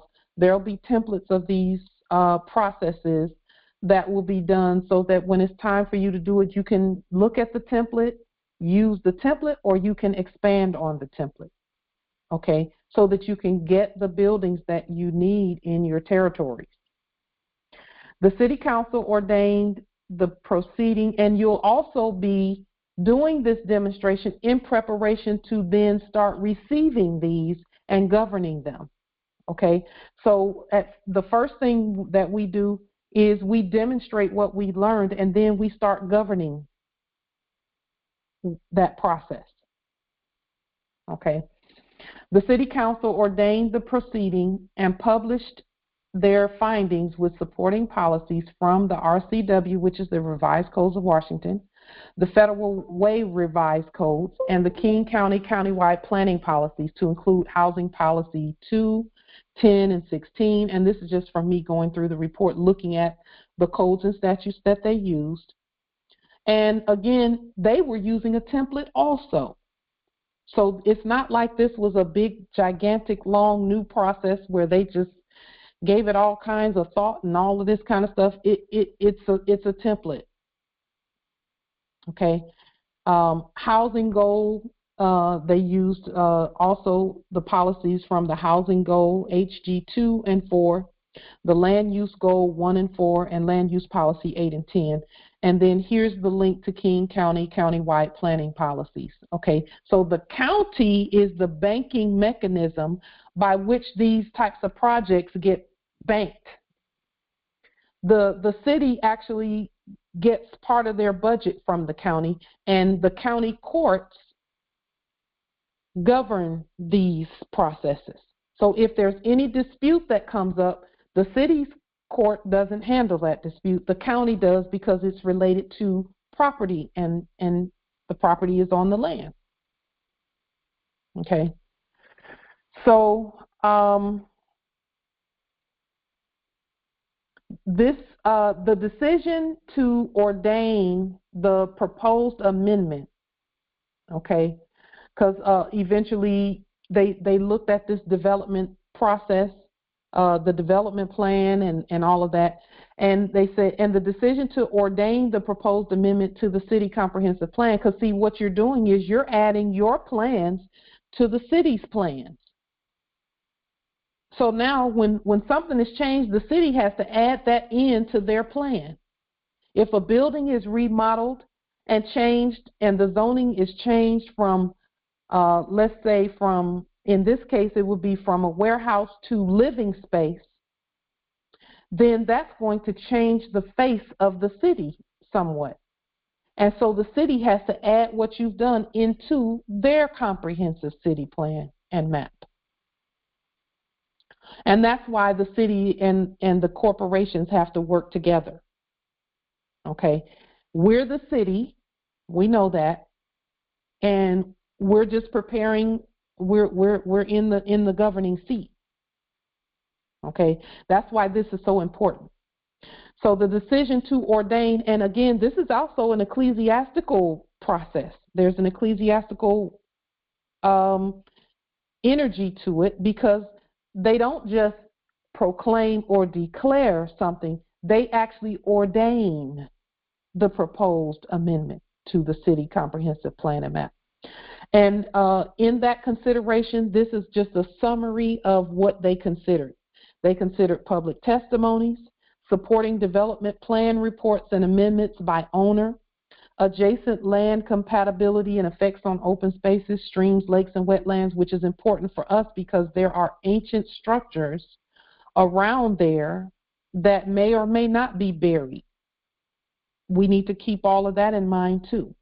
Household and job projections, overall consistencies with the city's comprehensive plan, relationship to public health, safety, and welfare, best interest of the residents of the city, and consistent with King County planning policies, state law, and city codes and statutes. So these are the things that we will all be considering as we continue governing our cities, okay? These are the things that we consider whenever there's going to be changes, or whenever, let's say, Moors come into the city and they want to open a new business, or they want to, they want to do something. We will have to govern that process and ensure that it's in the best interest of the public, which it will be, because Moors are good at that. They're good. We know what we all need, and that's why public testimony is so important. So with that being said, again, we are preparing on both ends. We're preparing both to participate in this process with one another and also to govern this process with one another. So just a couple of things here. If the building needs repair or is rezoned for housing, a grant is given from the county. Now, because that was something that I was wondering about with the building down the street, and that's another reason why I said, ancestors, how do we do this? And they said, just hang on, and we'll show you how to do it, because the building needs some repair. And so the repair is also in someone else's budget. And this is how you do it, because we talked about this process also. The repairs can be appropriated by the county. Whatever you're using the building for, the county has a program. And that program, such as if you were going to change that, if we were going to change that building into housing, we could change it into Section 8 housing. That would have been in the development plan. And then we would just look at any programs that King County has with regard to Section 8, or that the state has with regard to Section 8. Okay, and again, we're the state also, so we're not contracting with anyone who's not, who's a debtor. We're the state. And so we would look at that process and that program. And again, we're looking at what's already been done and just adopting it, basically. That's what governing is. That's what this transition back to the Moors is. Okay, is adopting what we already see and then manifesting it. So if we wanted to make that Section 8 housing, we could do that. We could make it Section 8 housing, and then that would have been in the development plan, and we would have done what we needed to do in terms of that.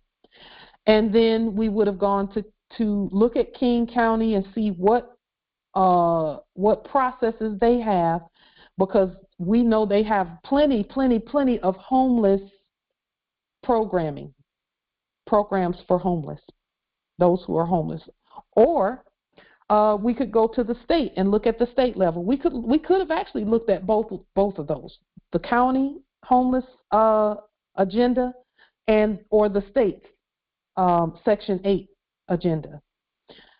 With the county, they have funds available for programs where you can either be, you can assist the homeless, so you can send your documentation to the Moorishe County, and you can, when we put the quote unquote request for a proposal out there, you would propose that, hey, I'll step forward and help the Moors get domiciles.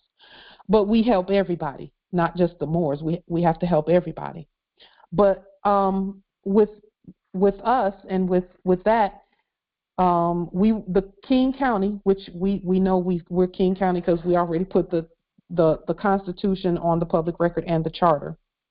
And we would say, okay, we're going to put a request for a proposal out there, and everyone who wants to bid on helping Moors find housing, go ahead and send in your proposal, okay, on how you would help the Moors, how much that would cost, and all of that.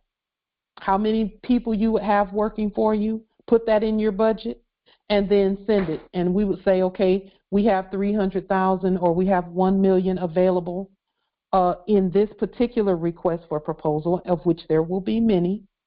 We have $1 million available here. For part of that is for consulting, okay? And any Moors can help other Moors as long as you know where to point them to. You say, okay, you all can, here's some domiciles over here. We've made a connection with the owners or the realty company or whatever, or you could set up a company that's going to help the Moors get domiciles. Okay, and then whenever we have a request for proposal out there, you just send something saying, okay, we'll help with that. We have the expertise. We know the city front and back. We know where everything is, and we have a connection with the owners to where they feel comfortable listing their properties with us, and so on and so forth. And then you say, okay, my salary or my compensation for that is going to be whatever it's going to be, based on that $1 million and how all of that looks and how many people you have and what they're going to be doing and what your office supplies are going to be, what your office space is going to cost, and all of that. Okay. And so this is all that we're preparing for with regard to our creditor status, our status as the government on the land, And we're putting all of that together so that the whole system can come together as one. And we're there. We just have to keep going and keep knowing the processes and keep putting the processes forth on the public record. So as you can see, we are putting things together from all aspects where housing and domiciles and buildings and even commerce, because the buildings can be used for commerce also. Okay, that building down the street, I could have done a development plan for a sea salt warehouse. Okay, and that's what I had in mind when I first started looking at that process, because I know that sea salt is something that we need medically. And so that was one of the reasons why I was looking at it. But the ancestors, I know they wanted to show me some things about that, about the whole process, so that we go into the process in a competent manner.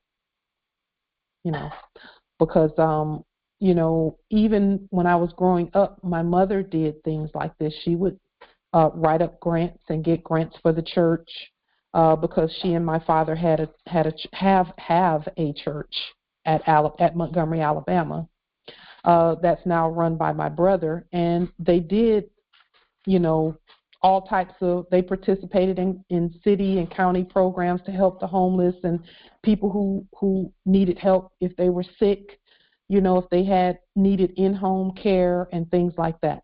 So this is just an extension of what they were doing, except we're doing it as the government, you know, from a governmental perspective.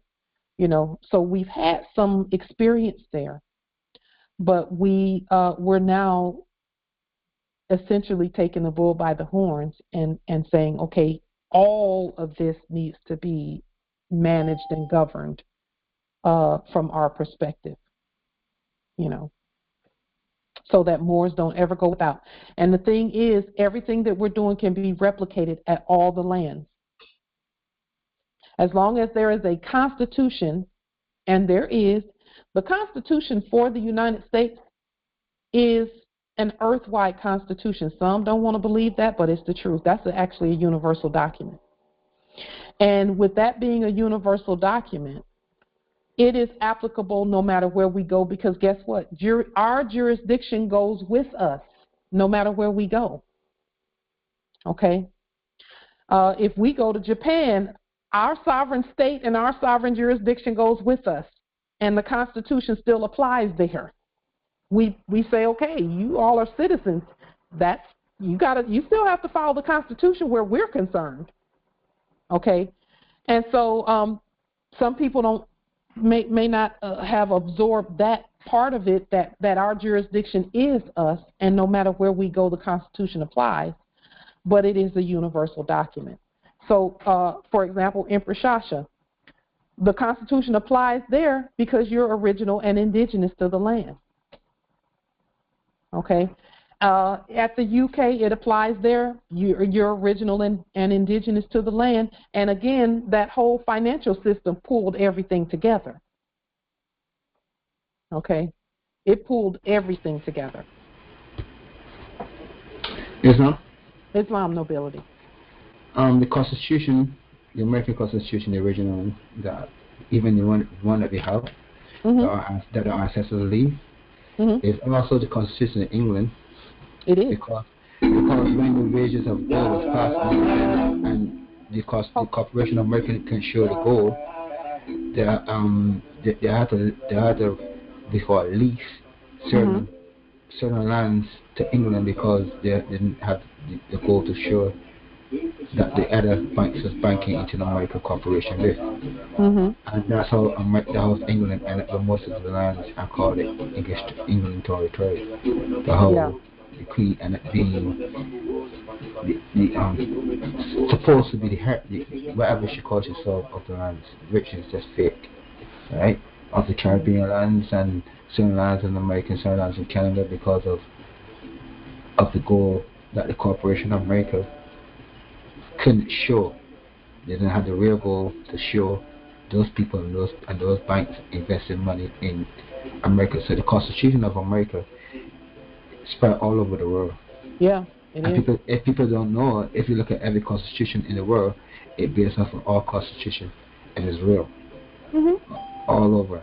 They just change certain things and put royalty in between and this king and this person and that, but it's one constitution that spread all over the world, that Yeah. ran this economics. That's why they need us in order for those people to do commerce economics. Without Yes. us, there's no economics, there's no commerce. Yep. There's no. Absolutely. Absolutely. And that's why we had to go ahead with our own money system and everything and put that on the public record as well. Because, you know, we have to be in control of our own everything. That is our universal duty, to be in control of everything that has to do with our commerce, our merchant actions all over the earth, our consular actions all over the earth, and everything. You know, so what we're doing is putting the whole picture together. Okay, this process of putting everything together is not the most overnight process. We've already done most of the heavy lifting is done in terms of the foundational documentation. And then we must always remember that our ancestors put so much in place before we even woke up that it's it's a wrap on and everything already. All we have to do is state it and then demonstrate it. And then just do it. Just do it. So there is a part of the financial piece that I'll be sharing in the next few days and weeks. Probably in the next 30 to 60 days. It's a huge piece because, we were all kind of wondering where all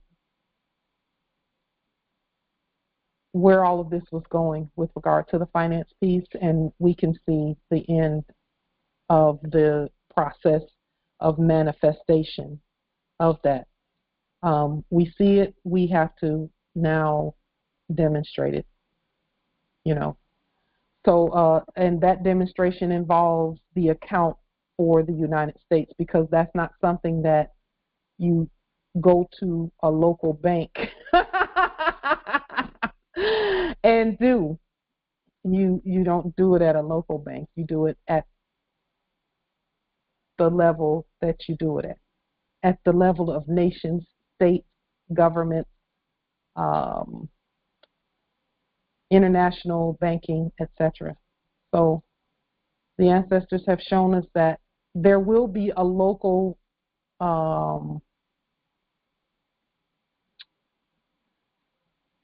characteristic to the banking, but it has to start, at a particular place, and we see that place. And we're grateful that the ancestors have shown us that. They've been waiting on us. That's about all I can say about it right now. Is they have been waiting and waiting, and there was no activity there for a while, and now the activity is picked up because they know we're awake, and we see where we have to go from here.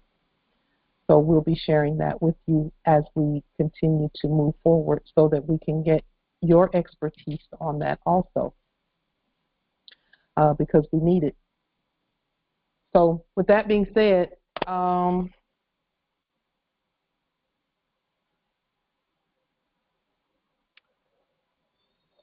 the way that we're going to be doing this process, let's say a building is abandoned, vacant, or occupied, but claimed by a bankrupt corporation on the county tax assessor record.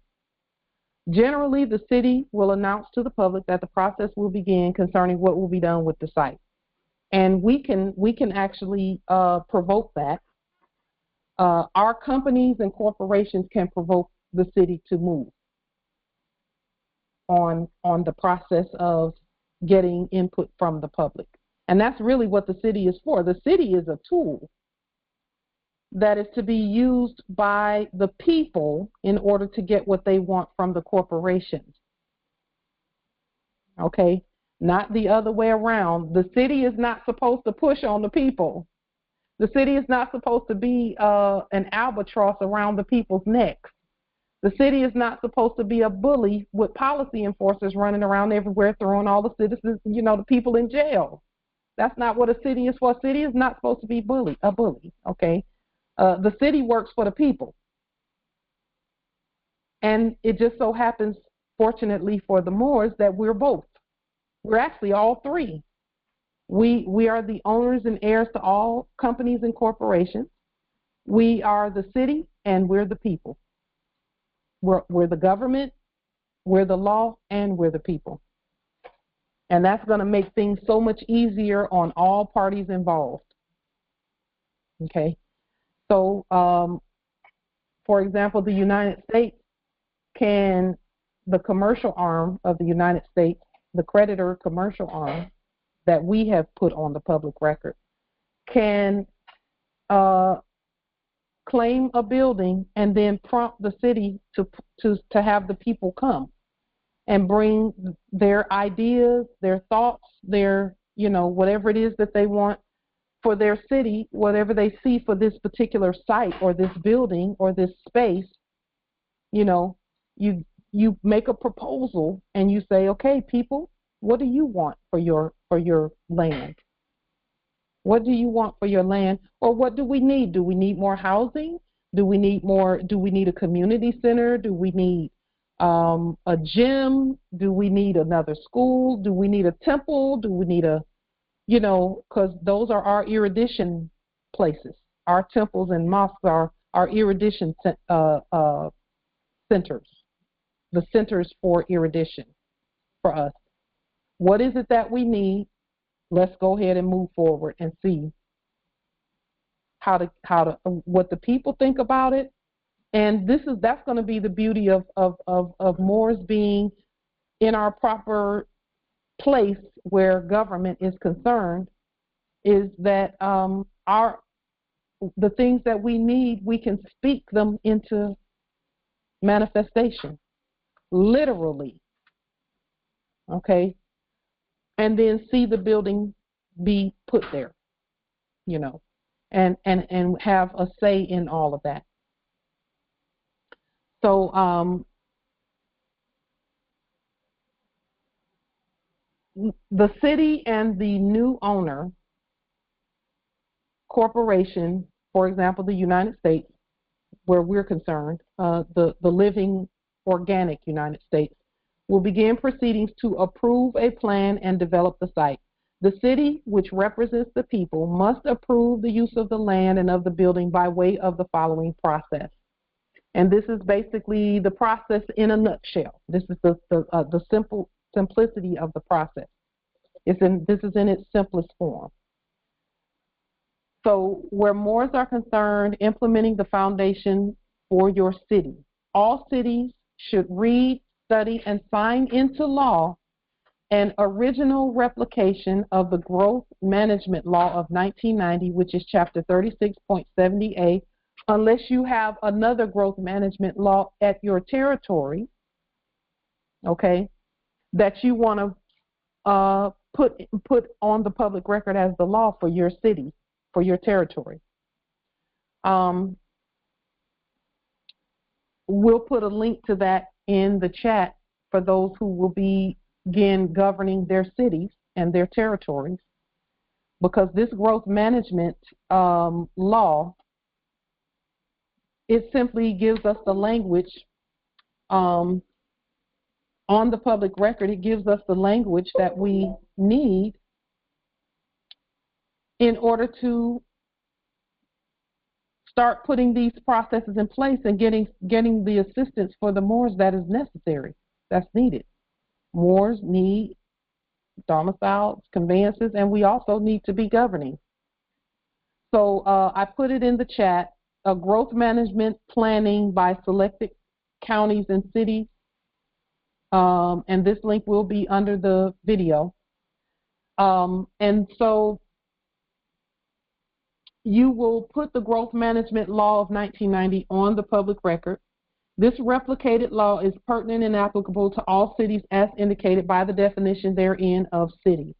This law states the requirements for each city regarding land use, elements and maps, housing, capital facilities, utilities, development regulations, transportation, and transportation system.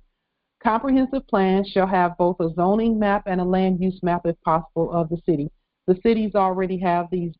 The subjects have already done this. All we have to do is restate it. Restate it. That's it.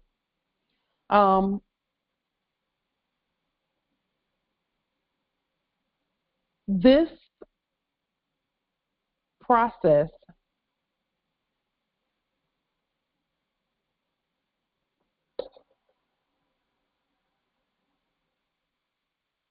what was I going to say? I was going to say something about this. Let me see. Once we sign it into law,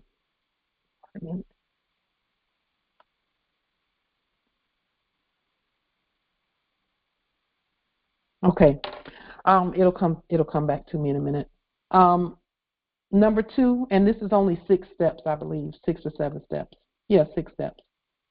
The city's growth management law in Article 1 shall be titled the comprehensive plan for your city, i.e., for us here, it's Federal Way Comprehensive Plan. The subjects enacted theirs as the City of Federal Way Comprehensive Plan. So ours is just Federal Way Comprehensive Plan because Federal Way is the land. Comprehensive plans with map can be amended as necessary. Amendments are legal based on the city.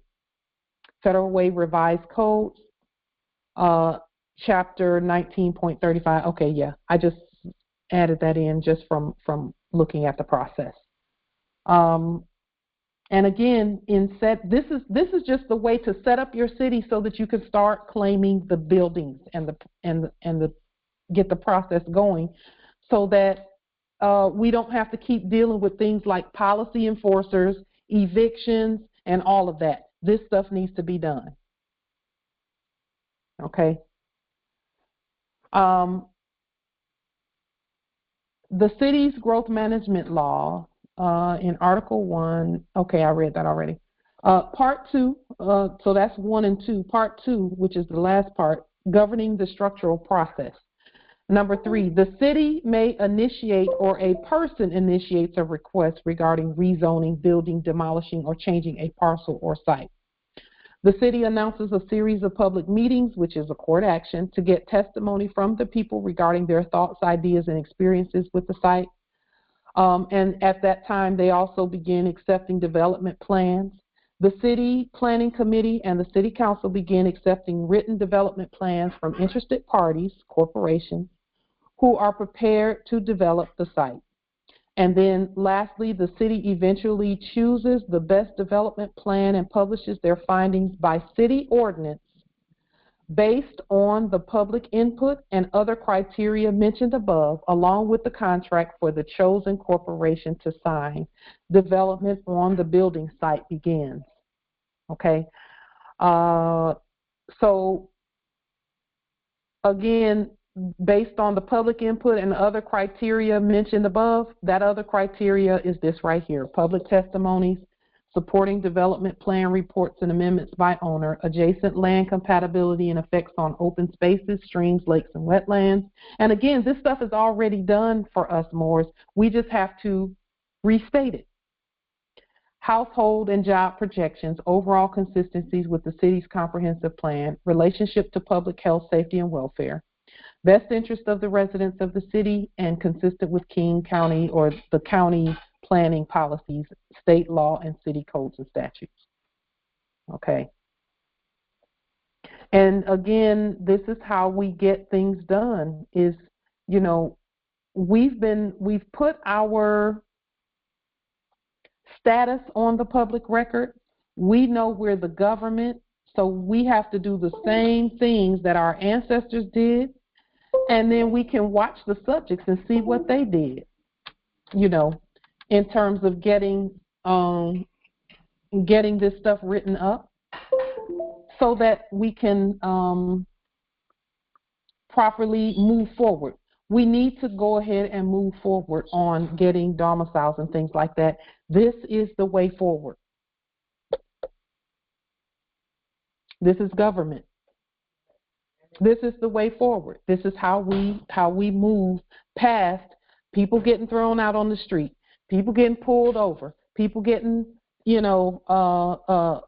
having their businesses shut down, and all this and that. Is we govern ourselves these processes. Learn them, know them, govern, do them, because we're actually the ones who put these in place in the first place. And if the subjects can do it and model it for us, we can do it.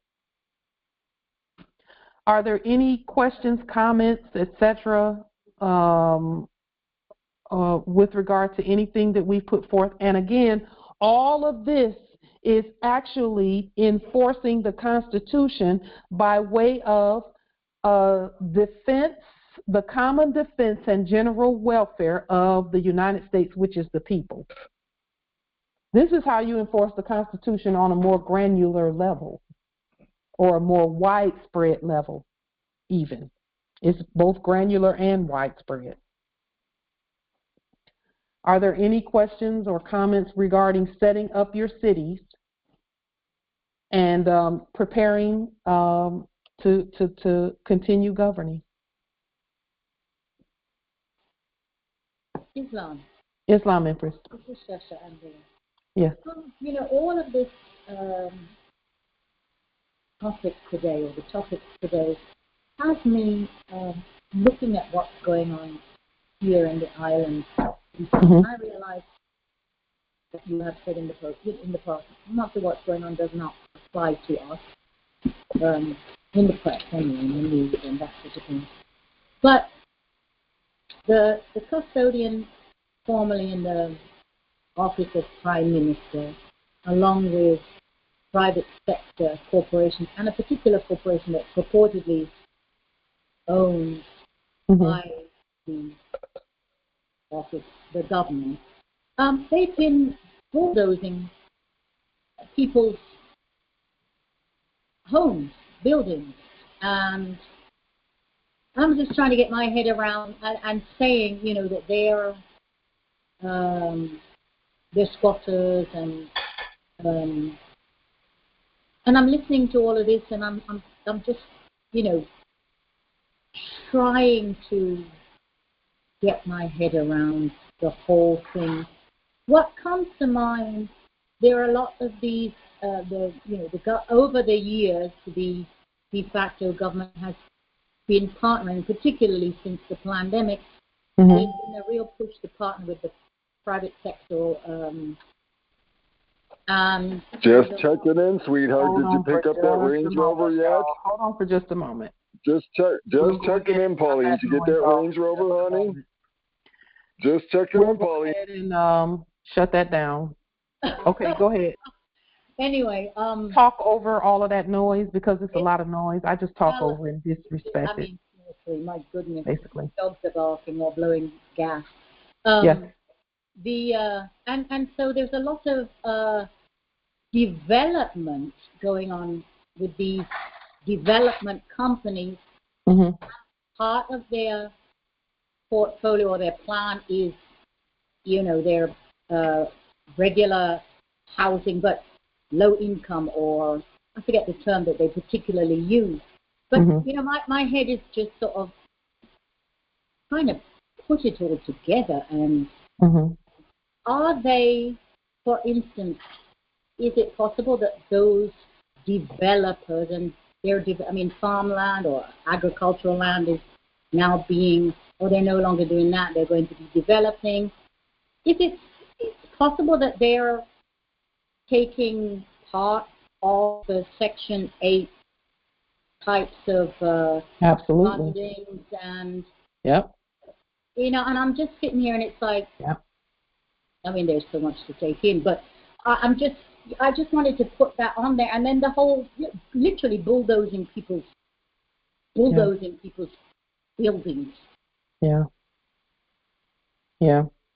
So look at the process that they're using. When you're ready to look at that process, look at the process that they're using. Because number one, if they're doing anything that you don't want to have done or that you don't think is in the best interest of the people, you can stop it. You can stop it. If it's going to make the people's lives better, because sometimes you have to get rid of the old because the new is coming, and it is still going to be for the people. If it's going to make the people's lives better, then watch the process so that you can help govern that process or govern it completely, really, because that's really all they're doing is doing things until we start governing, speaking, you know. Okay, because I can't see right now, as I'm, you know, it's a one-eye thing on it right now. Yeah. I'm trying to get myself caught up in all of that, but I don't see where and how. I mean, first and foremost, we're talking a custodian formally in the office, going and bulldozing people's properties, and then saying he has a program and he will provide certain houses for some on different. I mean, it's just. I don't see how it. And I realize I'm talking and I'm saying all of this, and I realize there's governing that must happen and needs to happen, but. They're literally preparing for you to do it. That's obviously, I mean, that's quite clear. I mean, not me, soul, of course, but yeah. I mean, all of us, because we're all doing this together, and they know where we are in that process. So, you know, this is to all the Moors.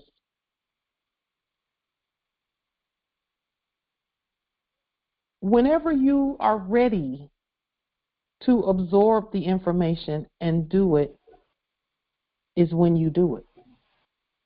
It's up. That is completely up to you, because people are at different places on the timeline.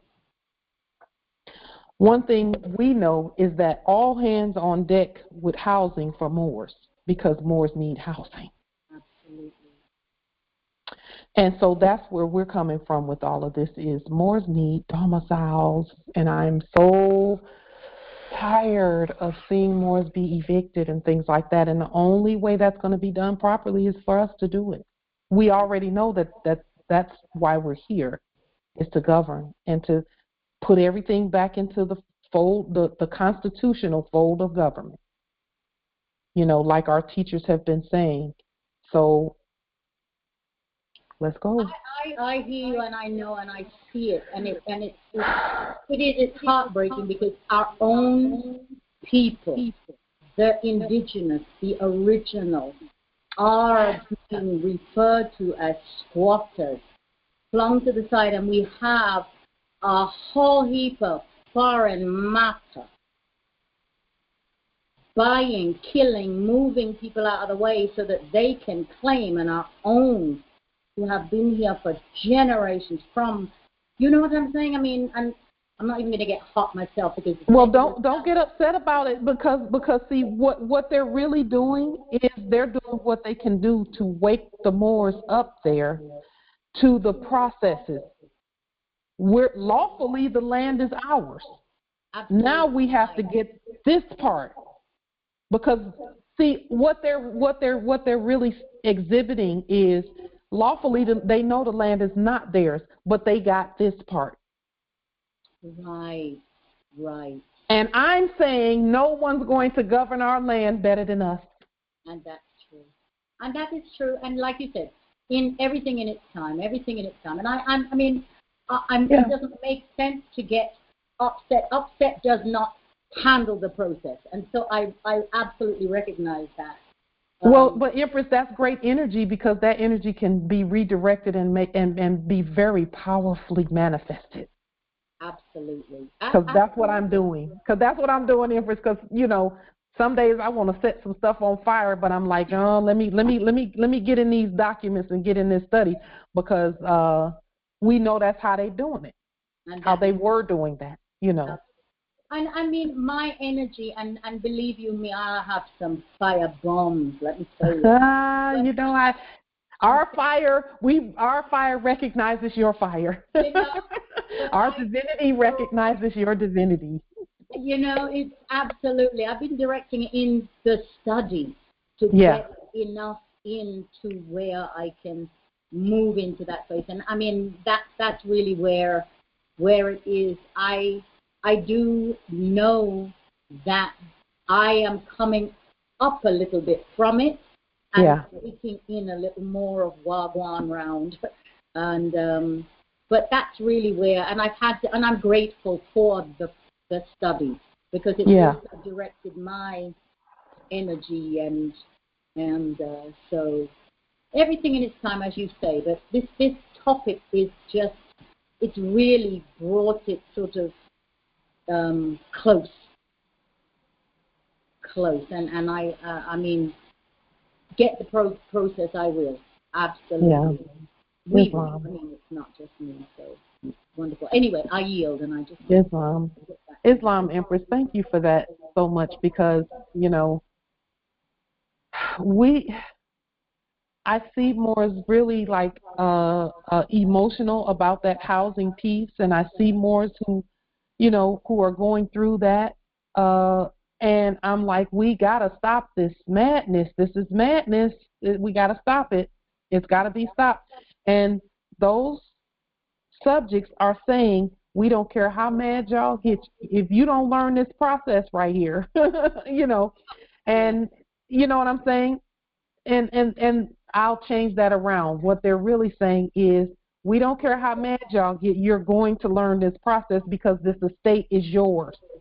And that is true. You know, I see, a child, the children will keep acting up, and it's not that they're bad, or they want the attention. They need something, and they're going to keep on going until you finally, hello. Yeah. That is actually the frequency and the energy I see it as much as it's terrible and traumatic. And right now they're boldly doing stuff that's like obviously out of order, seemingly. Yes. But but it's because we got to get it together. Yeah. I was watching.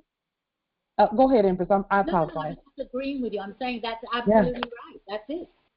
Yeah. I was watching a quote unquote city council meeting being enacted, and I'm watching this meeting being enacted here because it's a court action, and they had a time for public testimony, because that's what it is. It's the public testifying in a court action. And the sleeping Moors that came up, I was like,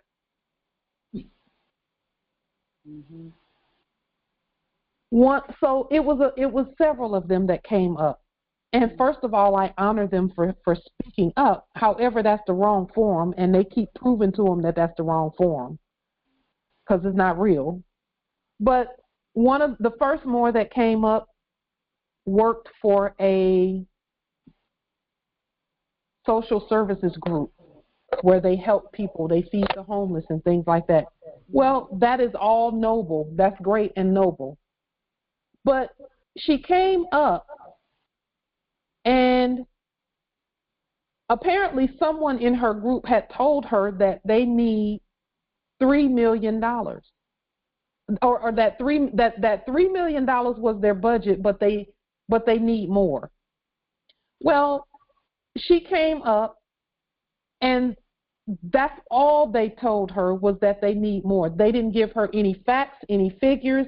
They didn't give her any information about what it would be used for. They didn't give her any budgetary information, anything.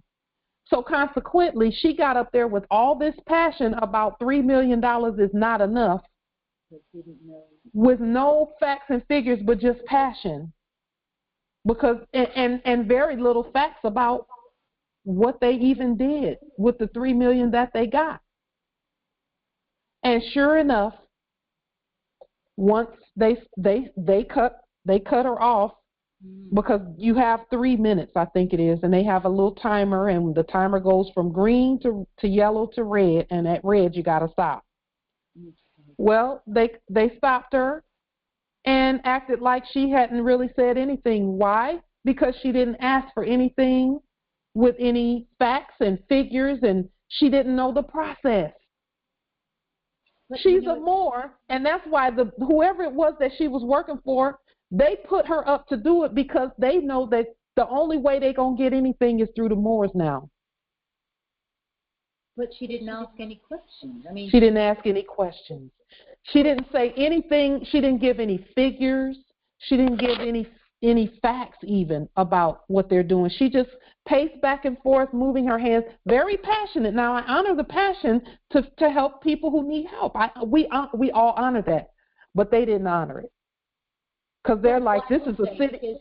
Why would she take the information and agree to go up there? But why she did not get all the facts herself to go and do what needs to be done. So her passion was great, but you don't get things done that way by being mad at them, or we don't get anything done like that.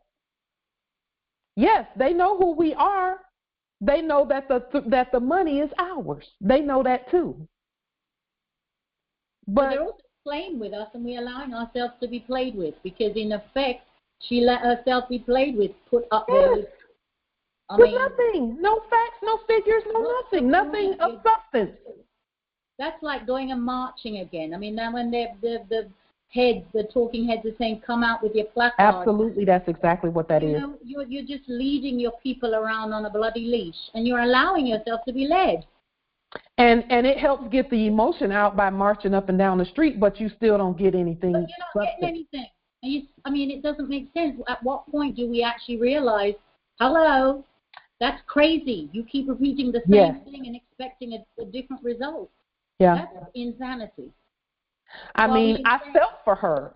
I actually felt for her because I was thinking she doesn't know that she's got to have facts and figures going up there.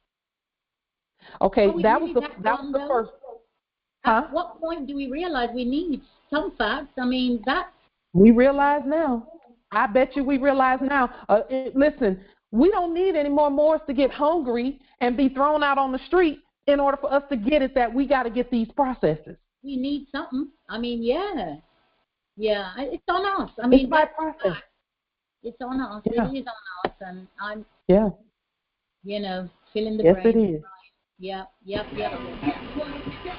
And the way. Let me. Yes, go ahead, Nobility. To the contrary, you were saying, the reason why she was like that is because, and I never gave her any explanation, is because they never treat you as a living person, treat you as a corporation. When you treat you as a corpse, they don't tell you anything, they just demand and control everything that you have. You know what? I have to disagree with you because I've worked in corporate settings, and it is up to your level of competence that they will give you information. And then everything else you can find out on your own with a little digging and research. Yeah, but at the point in time, she don't know those processes and those steps, right? So she doesn't know. She doesn't know. So she moves as a robot being programmed. So whatever they tell her, she went with it. So as I said, it was unconscious that she as a dead person. If she was living, and she was living, she was able to stand her ground and speak on her behalf. But true, they never see her as a living person. They try to control her speech, everything she does. They're not trying to control her. They're really not. See, Justice, we cannot keep blaming somebody else because we won't read. That's true. We must read. She can look if she knows that 3 million ain't enough. Why not ask them to see the budget? That's true. As I said, we can't keep blaming other people. It's on us. It's all on us. It's all on us. We're the gods of the land. It's all on us. Boys can't play fool. I mean, if she don't know about economics, she should never be in the economics area. You know what? I think that she should be in that area because economics is not the area. The area is feeding the people. Okay. They need that. But for her to go in front of a council, and we love her. I don't even know who she is, but I honor what she did because she was bold. It's just, I'm making this point to the Moors and to us on this call and those who hear this call simply because they learned all of that from us. So we have to know these processes along. And listen, when we pair the processes with our nationality, it's totally different. Who's going to say no? Yep, that's true. Lawfully and legally. And again, we're not contracting with them. We're running our own cities. We're going to look at what they did, and this is why when I was even watching that enactment. As I said, ignorance of the law is not an excuse. Ignorance of the law is not an excuse. It's not. Exactly. I get exactly what you're saying. Ignorance of the law is not an excuse. You can't find an excuse for being ignorant to the law. To research it first before they start talking. Or yes. But see, the passion was there, and so, she felt like, let me speak. And we get that. But when you open your mouth, what is it that's coming out? Because you got to know who your audience is.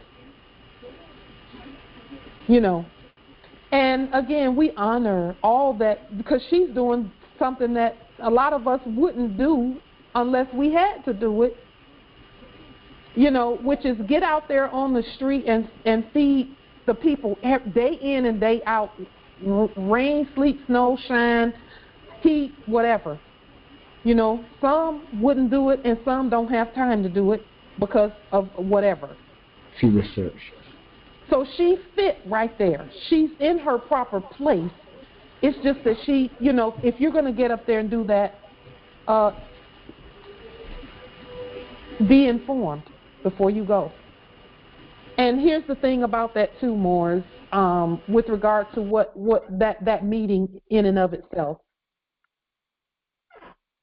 In that meeting, there were about 3 or 4 Moors, sleeping Moors, who spoke. And then there were 3 or 4 hybrids who spoke. And you already know what the deal was, okay? We can't claim racism or whatever, because racism doesn't even exist, because either you're indigenous or you're not. So there's no such thing as racism. So we can't even claim that they were using racism when they act like they didn't hear the Moors speaking. The Moors would say something with all this passion and fire, but no facts and figures. Or then there was a Moor who got up and he was all of them that got up had noble intention. Their energy was pure. They had noble intention. The things that they were doing, we would all approve them if that was our counsel. We would all approve them because they were honorable, but they needed to know how the process worked in order to accomplish what they wanted to accomplish. There was another Moor who got up, and he brought a young lady with him, another Moor with him, and he was mentoring her, and he was so noble. In his story is, and I don't want to put his story out there because it would be easy to find out who he is, but he had a story that was almost unbelievable in terms of restoration and recovery of all that he is, because he had everything taken and he was facing some hard, tough, long-term stuff, and he was able to shorten all of that and come out and just mentor young people with what little resources he has and all of that. And even with his with what he was the only one that the actor that was acting as the mayor said, hey, you know, after this meeting, can you make sure you set up a meeting to come and see me? But that's because of what he had been through, you know, and he didn't really ask for anything. He had a little business, though, that he had opened, a small little storefront business that he had opened in order to mentor people and stuff like that, you know. And he was the only Moor that they even paid any attention to, and it's because he already had something open, and he had overcome some odds, and he was very well spoken, you know. But then there was a young lady, and she was watching the same thing I was watching, how Moors would get up there all emotional, and they would act like the Moors was not really even there. Oh, okay. Because they weren't asking for anything, and they weren't saying anything that the council could use in order to help them. And so the young lady got up and she said, why is it that when the black people speak, and she was saying black people like she was black.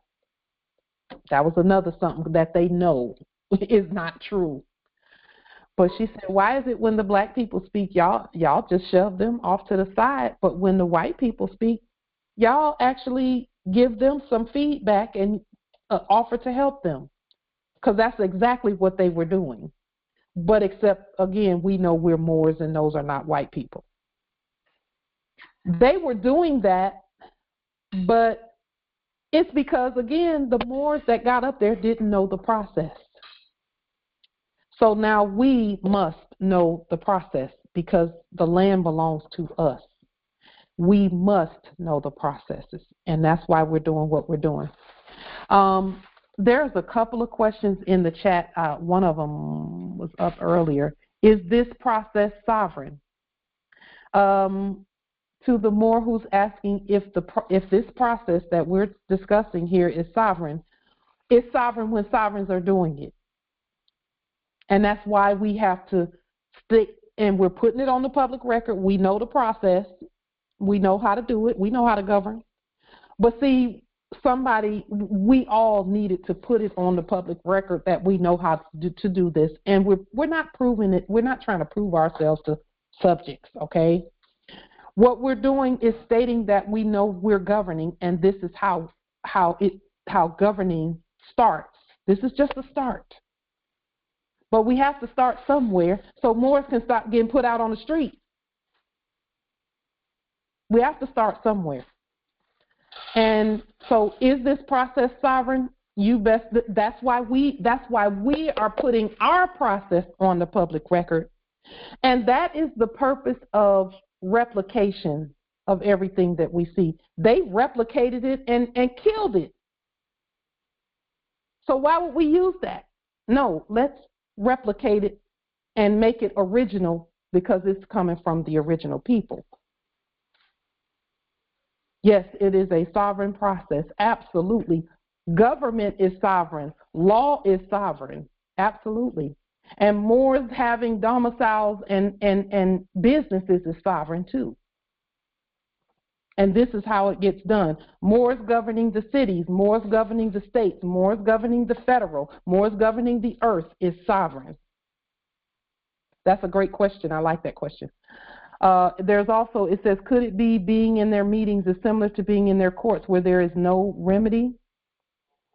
There won't be any remedy in there. We're actually supposed to be governing everything. That was a court, and I'm glad you brought that up, Justice Sharif. That was a court. Now, if the ancestors lead me to go there, if they lead me to go there. If they don't, I'm not going because I know we can do everything right where we are. But if they lead me to go there, y'all already know what's coming out of my mouth. All rise and stand and remain standing into perpetuity. This is a sovereign, living, ancient, Al-Moroccan, Moorish American court action. I am sovereign, living justice, Pauline Denise Ritchie, etc., etc., etc. That's what will happen if I go there, okay? So for those that go to those, that have chosen to go to those courts, because that's a court, that's why they have testimony and they give, they dispense with what they are calling the law. And there's a council there. They call it a council, a city council. Let's look that word up, because we know that it is a derivative of the word consul. We just want to prove that it's a court.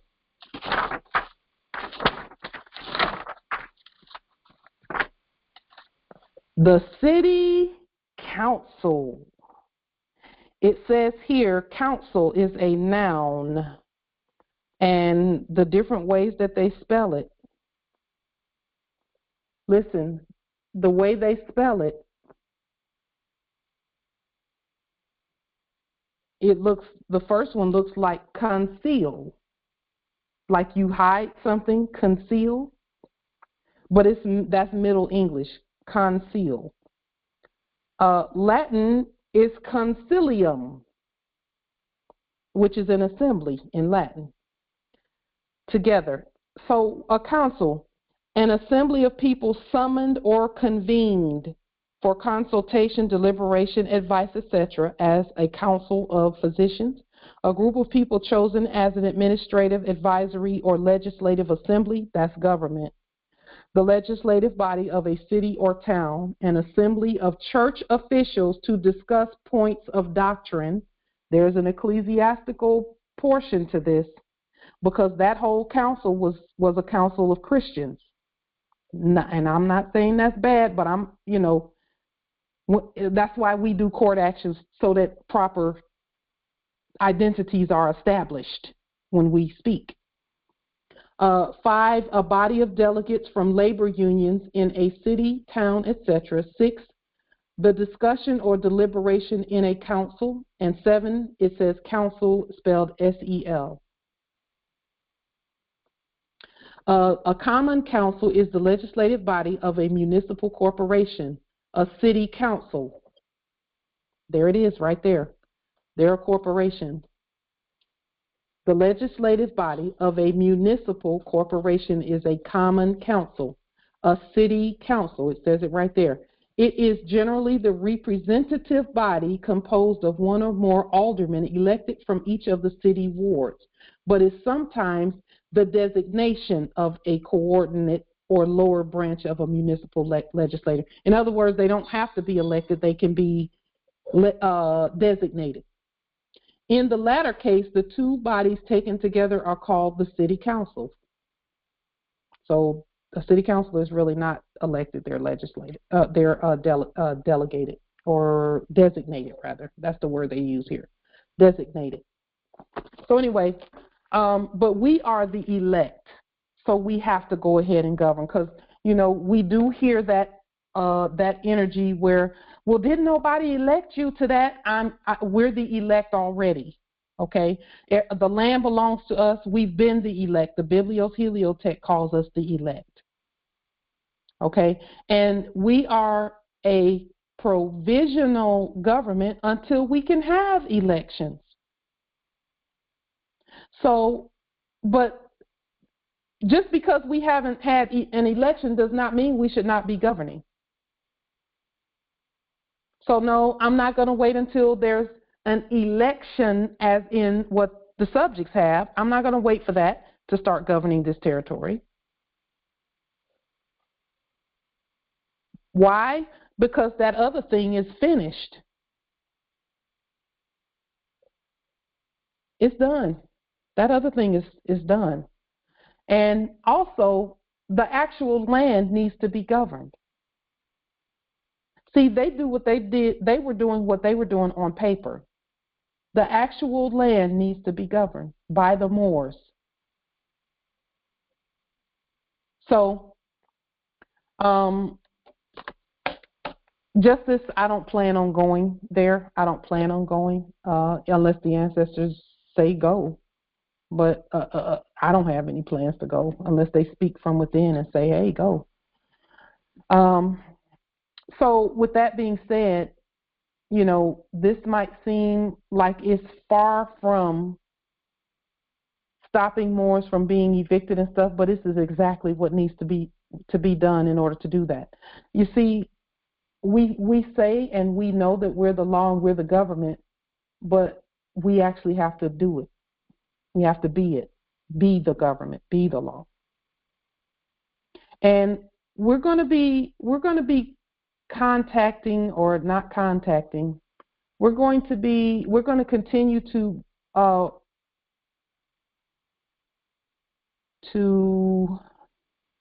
I don't know what's a good word to use. We're going to continue to observe the subjects and put the processes forth and then demonstrate the processes. We're going to continue to do that. And that's without contracting with any frauds. And in reality, the frauds they're not even in this territory as far as we're concerned, because we've dealt with all of them. So let's keep going. See, policy enforcers and things like that, that whole thing leaves your territory when you start governing in terms of you. Now, that doesn't mean they're not going to control the citizens and the subjects and sleeping Moors, but as Moors wake up, we find protection in governing our own city and our own and doing these processes and knowing what the process is all about. So with that being said, are there any other questions, comments, etc.? I know that this is not the most popular topic, but we're still going to go in this. We're going this way because we need to get this stuff done. We need to get past that other stuff. We need to get past it. Everyone needs to get past it because that structure is done. It was a paper structure in the first place. So we have the processes. This one from start to finish. We even know how to use it to get domiciles and things like that. So now we just have to put it together, put the process together and use it. So are there any other wisdom, questions, comments, etc.? We have to go this way. We have to do this. Because I don't know about you all, but I am tired of seeing Moors evicted. Islam nobility. Empress Light, even going to the city council meeting or any other venue where we know court takes place, and when we go in there without a special appearance, we submit to their jurisdiction. So that would make it hard for them. I mean, why would they necessarily want to work with us if they're aware that we are submitting to their jurisdiction? Who would be submitting to their jurisdiction? Who said they were going to do that? No, but I'm just saying, if we were to do that. Oh yeah, no, we know this. We know not to do that. We know not to do that. We all know not to do that, right? That's what you always talk about, sending your paperwork in ahead of you. Oh yeah, absolutely. Yeah. So I just for the more. Oh, thank you for that, Justice Sharif. We need to definitely put that on the record. Okay, because they hold court in grocery stores. They hold court in many places. Everywhere that there's more than one person or more than one being, they're holding court, or we're holding court. Yes, court is in session. Court is in session. Yeah. Yes, it is. So we just that's why we have our court action language memorized, and we just pull out our sword whenever we need to pull out our sword, or our sword is our word. Yeah. So any Moors that's going to that if you feel the need to go and you cannot watch the process from where you are, if you feel the need to go, do a court action. Okay? Because see, even the nicest gesture of shaking hands and everyone being nice and all of that, that's great and all of that, but somebody is taking jurisdiction and ain't but one gonna have it.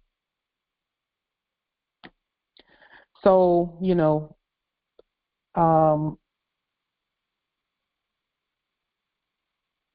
we have to still know that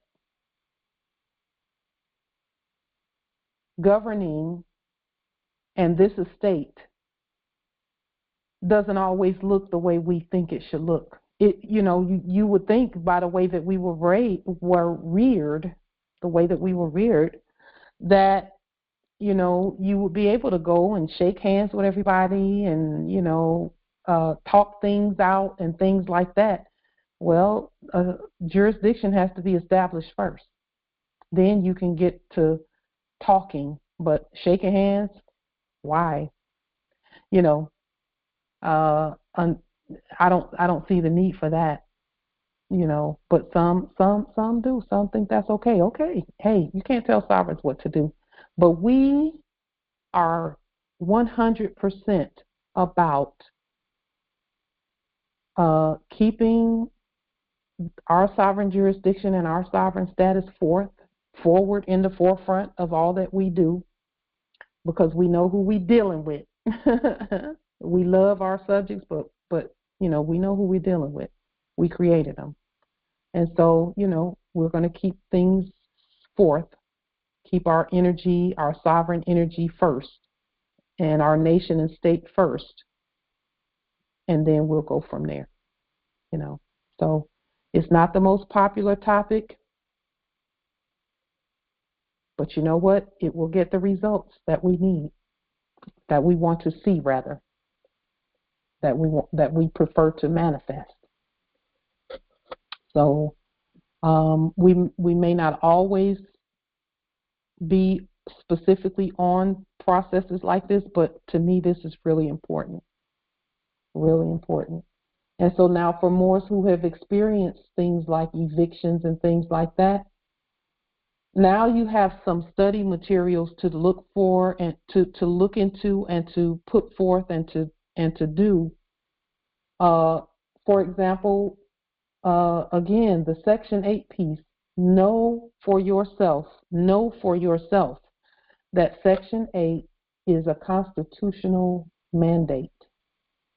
All Moors should have a domicile. And you should be able to pick that domicile out. And with so many domiciles being empty, Moors should be able to go ahead and pick it out and then look at that Section 8 process and craft your documentation.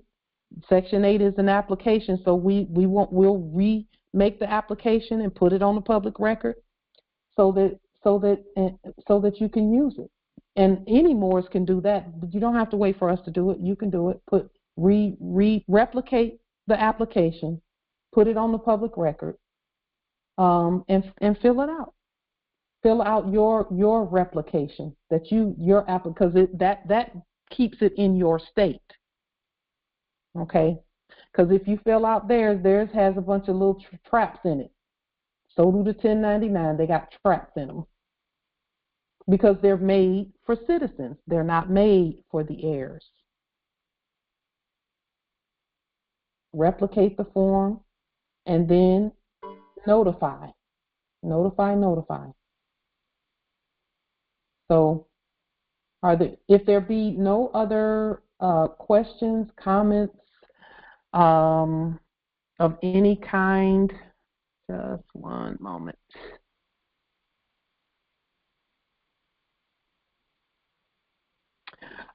If there be nothing further, we will go ahead and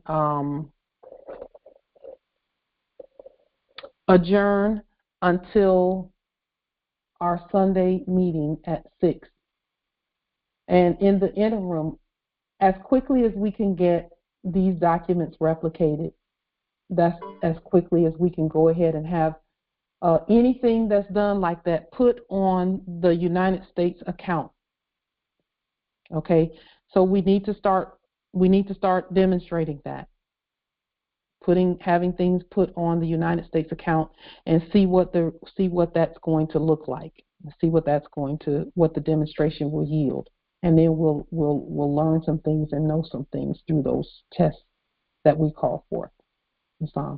With that being said, peace and grand rising to the sovereign, original, indigenous, natural, divine heirs. Islam.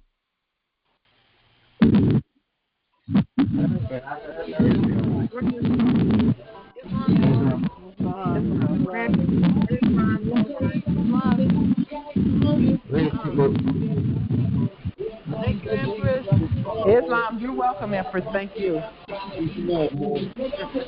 What about thinking about replacing sealing the treaty? Islam. Islam. Grand rise. Peace and love. Grand rising.